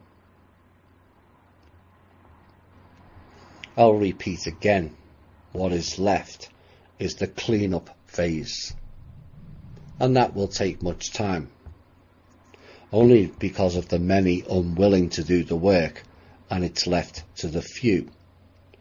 Should more join, that will, like time is currently, speed up.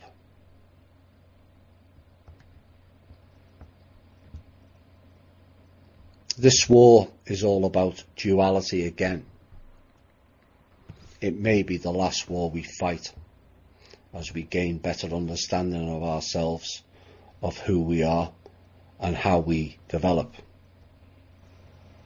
This is a war now between those who care and those who don't. Service to self and service to others, in essence. Many confess to be service to others, but the majority are percentage-wise service to the self. Again, be honest. Often your own wording of emails, texts, chat messages or calls with the propensity to mention the I and my and not the we and us are examples of looking after the self rather than the all. I need this. How can you fix my social security? Will you fix my housing situation? And yes, you have to look after the self to be able to look after the all. Something people close to me have constantly had to remind me of. Are you a giver or are you a taker? Again, be honest with yourself. Are you looking for a hand up or a handout? Again, be honest. These are all things people should ponder on themselves. And as the masks fade away, all others can see you for what you are. Is that the best version of you? Is the current version of you what you would like to be seen as? Are you envious of others because they have done the work or worked harder to improve themselves? Again, be honest. At this juncture in time, you are only lying to yourself, as many others can now see better. The fog has lifted and the picture becomes much clearer now. We have lived in a competitive world, and changes in lifetime habits can take time. So don't be too hard on yourself if you are in some of the categories just mentioned. Recognizing one or more of those things in yourself is the key. The next phase is correcting it. You can be helped with that, but ultimately it's down to you and you alone to fix it. So back to the question, would you leave friends and loved ones behind because they are not ready? Some will take that question literally, and again, that's okay. That is the predominant external aspect thinking many still operate in, when the internal aspect is the key to all. Plus, many think of events in terms of the future when it's already taken place, as mentioned earlier. The key to understanding that question is, haven't many of you already left or lost loved ones, family members, friends and associates in this war of the minds and hearts? So in essence, you already made your choices, have you not? You chose a different path. Although we all walk on the same world, in real terms, we are not a part of the same world either. Their reality is vastly different to ours. We're not all on the same path or the same frequency. And this will only increase as time moves forward.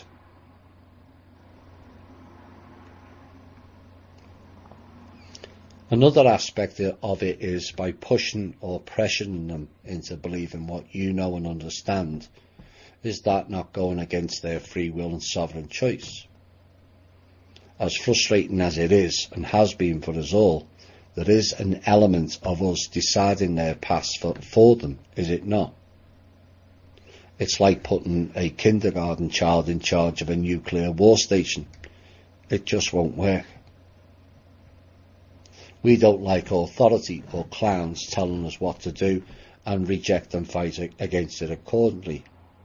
And waking people up, it's the same thing for them. They selected not to. Do we have a right to impinge on their beliefs and sovereignty? The answer is no. I said it was too late for those people in late 2017.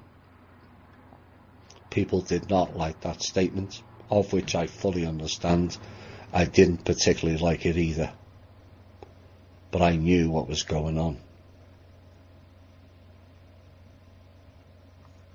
As my desire to help as many people as possible dictates that, but it became very clear early on, my messages would not be for the all, but for the few. Would I have liked many more on board? Absolutely. But if this was to be my final show, and I was asked, was THI and myself a success? I would say with pride, absolutely. Not because of the knowledge, but the deeper understanding. THI has changed many people's lives on many different levels. From a listener perspective, you should recognise that within yourselves and give yourselves the credit for taking on a task many will not endure. But the niggle inside of us all is, but I could have done more. My answer back is, could they, who you were trying to help, have done more? Actually, much more. None of us sign contracts to help anyone. That comes from the heart. Your heart. But too many have not attached their hearts. They are broken, disconnected, and cold. They lack basic care beyond themselves, and even that is fractured. If they dare to spend a few hours reviewing or contemplating their lives, oh my God, you mean I have to look at myself in the mirror, Thomas? Yes, exactly. Many spend hours a day judging or comparing others, yet won't spend a minute analysing themselves. The very fact in this day and age we have to teach people to think, use common sense and care for people shows how far down humanity in general sunk. It's a long way back.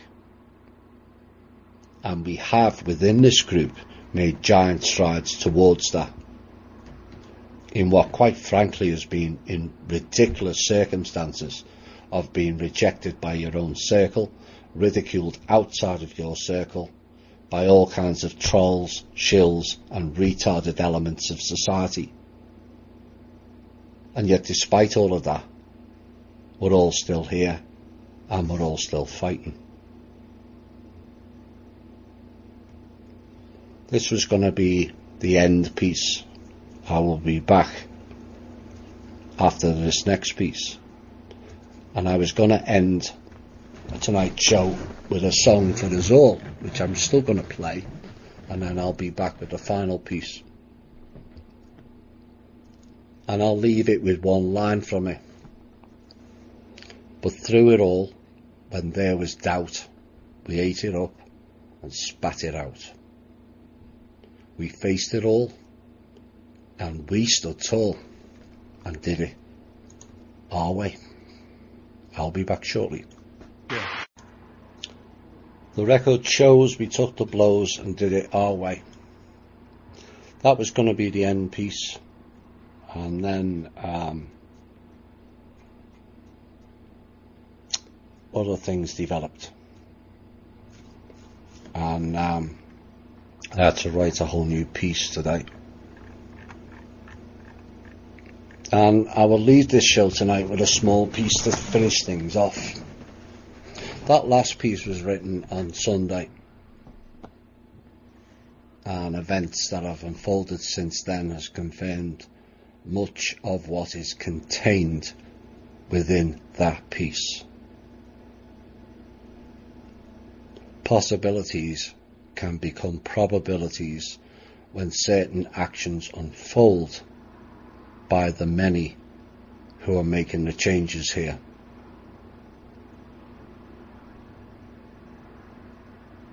Kim and I are part of that before we even met, but we are not the only ones. There are many more, and all have played a role in things in some way. Some things may appear to be small, but a small component has to be inserted to create the whole picture. So essentially, the small piece or role can also be looked as the key piece as well.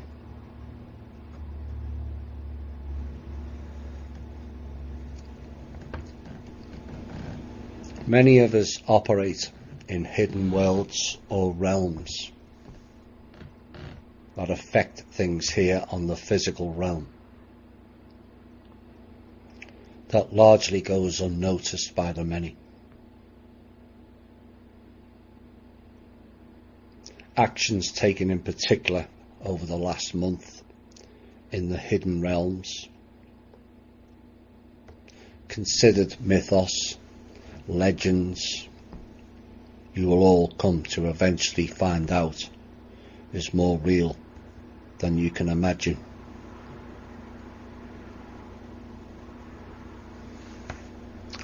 Working with the Ur Council for many years brings much wisdom of what has taken place here. Much of our past was lost,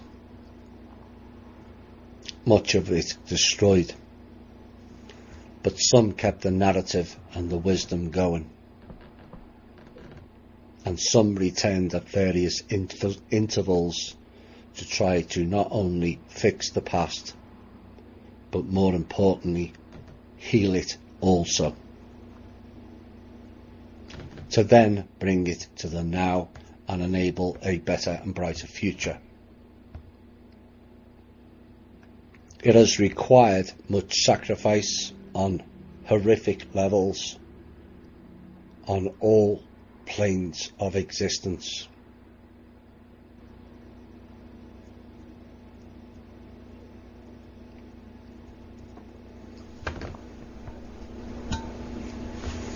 Humanity was sold out by the gods and goddesses, none of whom are in here, despite claims by many of I am this and that. It's all bollocks. They are not allowed in here anymore. They are not capable of morphing into this reality.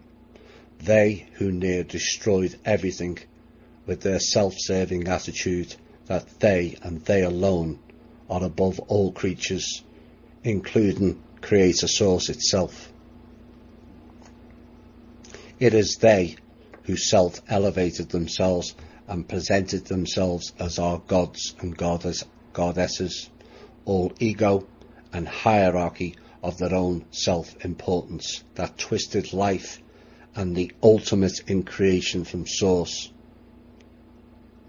us.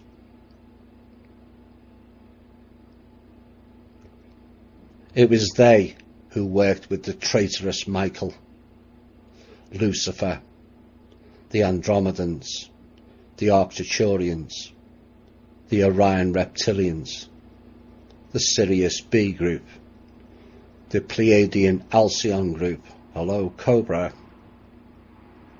Hydras, Anu, Marduk, Enki, Set, the Pleiadian Nibiran group. Yes, they are the avian crew who did much damage here. Nib means bill or beak. They are the clowns in the Egyptian hieroglyphs. And Mr. Zahi Hawass can claim all he likes of Egyptians did this and that. They never. The dark magicians did it, and quite frankly he needs to shut up and let true history come out. Thoth and the minions who overlaid are Thoths, which became known as Thoughts. Sumerians, the Melchizedek lineage, along with Noah, Moses, Abraham, Shem and Ham, in contract with the dark jinns and their sim-like distorted world that was split into two, the astral, along with the draconian empire, have done so much damage, caused so much trauma, grief, raped, pillaged and plundered all before them for millions of years, until the fight back begun following the last major war around 5,000 years ago. We regrouped rethought, re-strategized, and used our collective consciousness that is way beyond anything they can muster, and fought back. It is the who are behind the legends of the North. They are the originals, no matter what tribe or book will tell you different. It was they who taught all the tribes here until they fell into the dark infection that consumed them all. Of sacrifice and the Kali Ma, the worship of the Dark Mother. The continent of the Arya, and later named Hyperborea, to do with the Vedic, Scandinavian, Irish and Albion, which is the original name for England, that brought forth the legend of Arth. Arth is a title of the so it became Arthur. Ragnarok, Odin, Thor and Apollo, and many other names. Of these I am familiar with them all.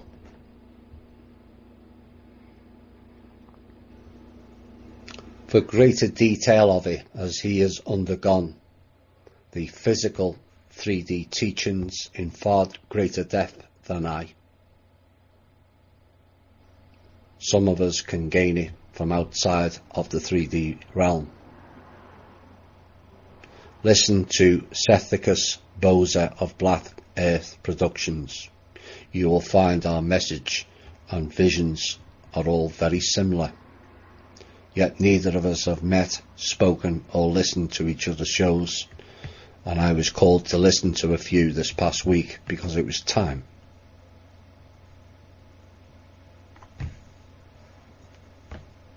The gods and goddesses are at our mercy now.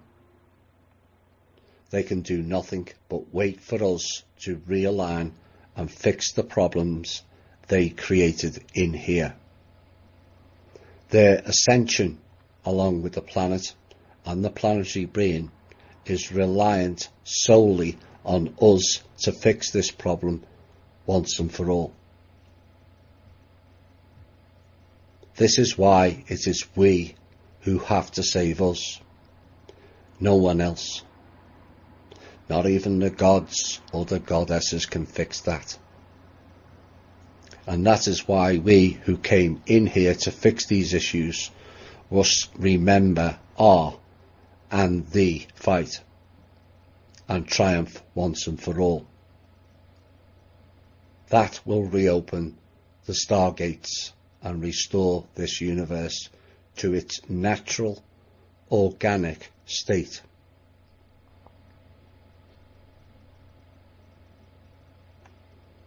There is no heaven, hell, universe, God, goddess, light, dark, space, time, dimensions, technology, church, demons, angels, stars, or suns outside of us.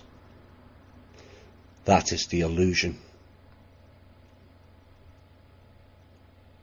They and it all reside within us.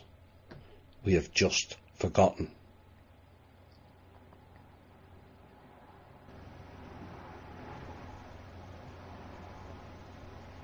And if people think that's just a throwaway, rousing line to elevate you, like some sort of TV evangelist,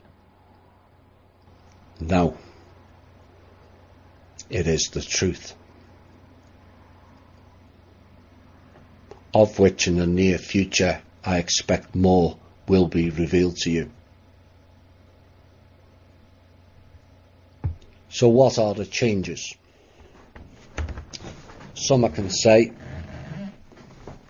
much I will not, as things are developing now on an increasing scale as we move rapidly to 2020 and vision.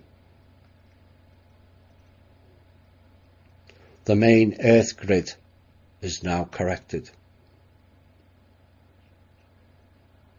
which was initially done with male energy, but was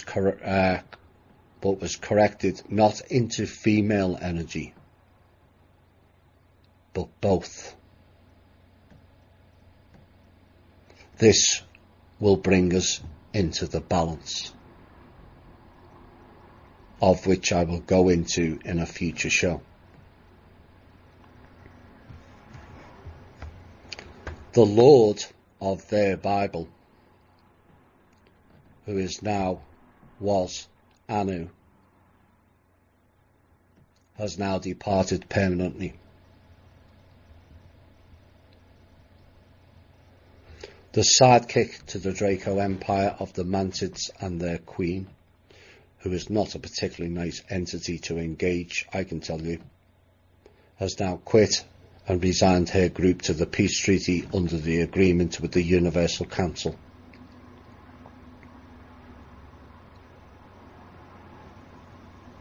The timelines which we have been working on has now converged into one, and a new dawn arises. Between now and the end of this year, I expect to see things unfold that is potentially deemed beyond unreal. We'll see how it all plays out. Word of caution.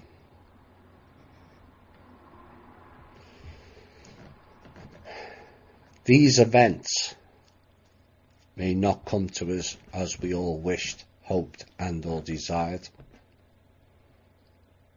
It will have consequences based on the actions undertaken. It was not possible to save the all. The work was to save as much as possible for the progression of the species, the planet, and the being we reside on and in. That is the be-all and end-all. You must all steel yourselves into a processing and healing pattern. Healing being the operative word here. All the clues you all needed, leading up to the now, were in my shows at various intervals. It was up to you to connect the dots. The shows at certain times were designed to trigger you into remembering, processing and healing. From one aspect it will bring much joy, another much pain and trauma. But the end justifies the means when you operate in an overview basis. The end and the beginning is one and the same. A new slate, a new time, a new frequency always leaves something behind. But we cannot dwell in the past with the non-playing characters.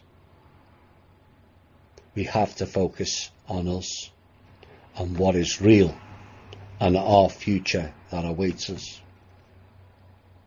A journey beyond comprehension, description and understanding, even on a base level. Never mind the higher levels of wisdom passed down to the few willing to undertake the task ahead.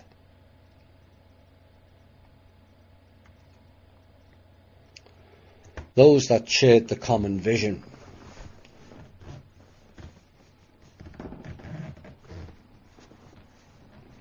that all was not lost, only that it was shattered into many pieces and dispersed far and wide. But we collected those pieces. The swords, the arcs, the shields, the rings, the hammers, the wisdom, the DNA and the blood codes, and reassembled them for this lifetime and the final battle of light and dark. There is no beginning or end of the dark. There is no beginning or the end of the light. It resides within us all. And we must learn to balance that in a better way. Now certain overlays and systems are crushed.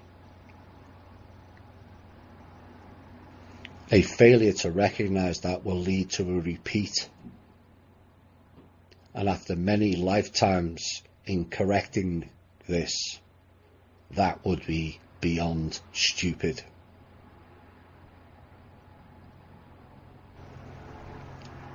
The 45-55 balance works on all levels, more so as events to manifest unfold.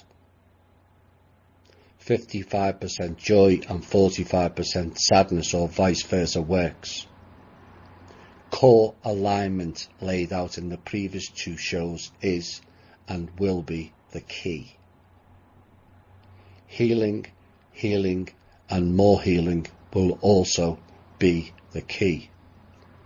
We have been through much and now we are in the clean-up phase. There is no one-off event, as I told you all 5 or 6 years ago, but a series of them that phases in and phases out, out with the old, in with the new. The pace of those events depends only on one thing: you. Each and every one of you who is a real organic soul operating currently in this human vessel. No matter which star system you originated from, in the here and now, you are human, and for that we can all be thankful.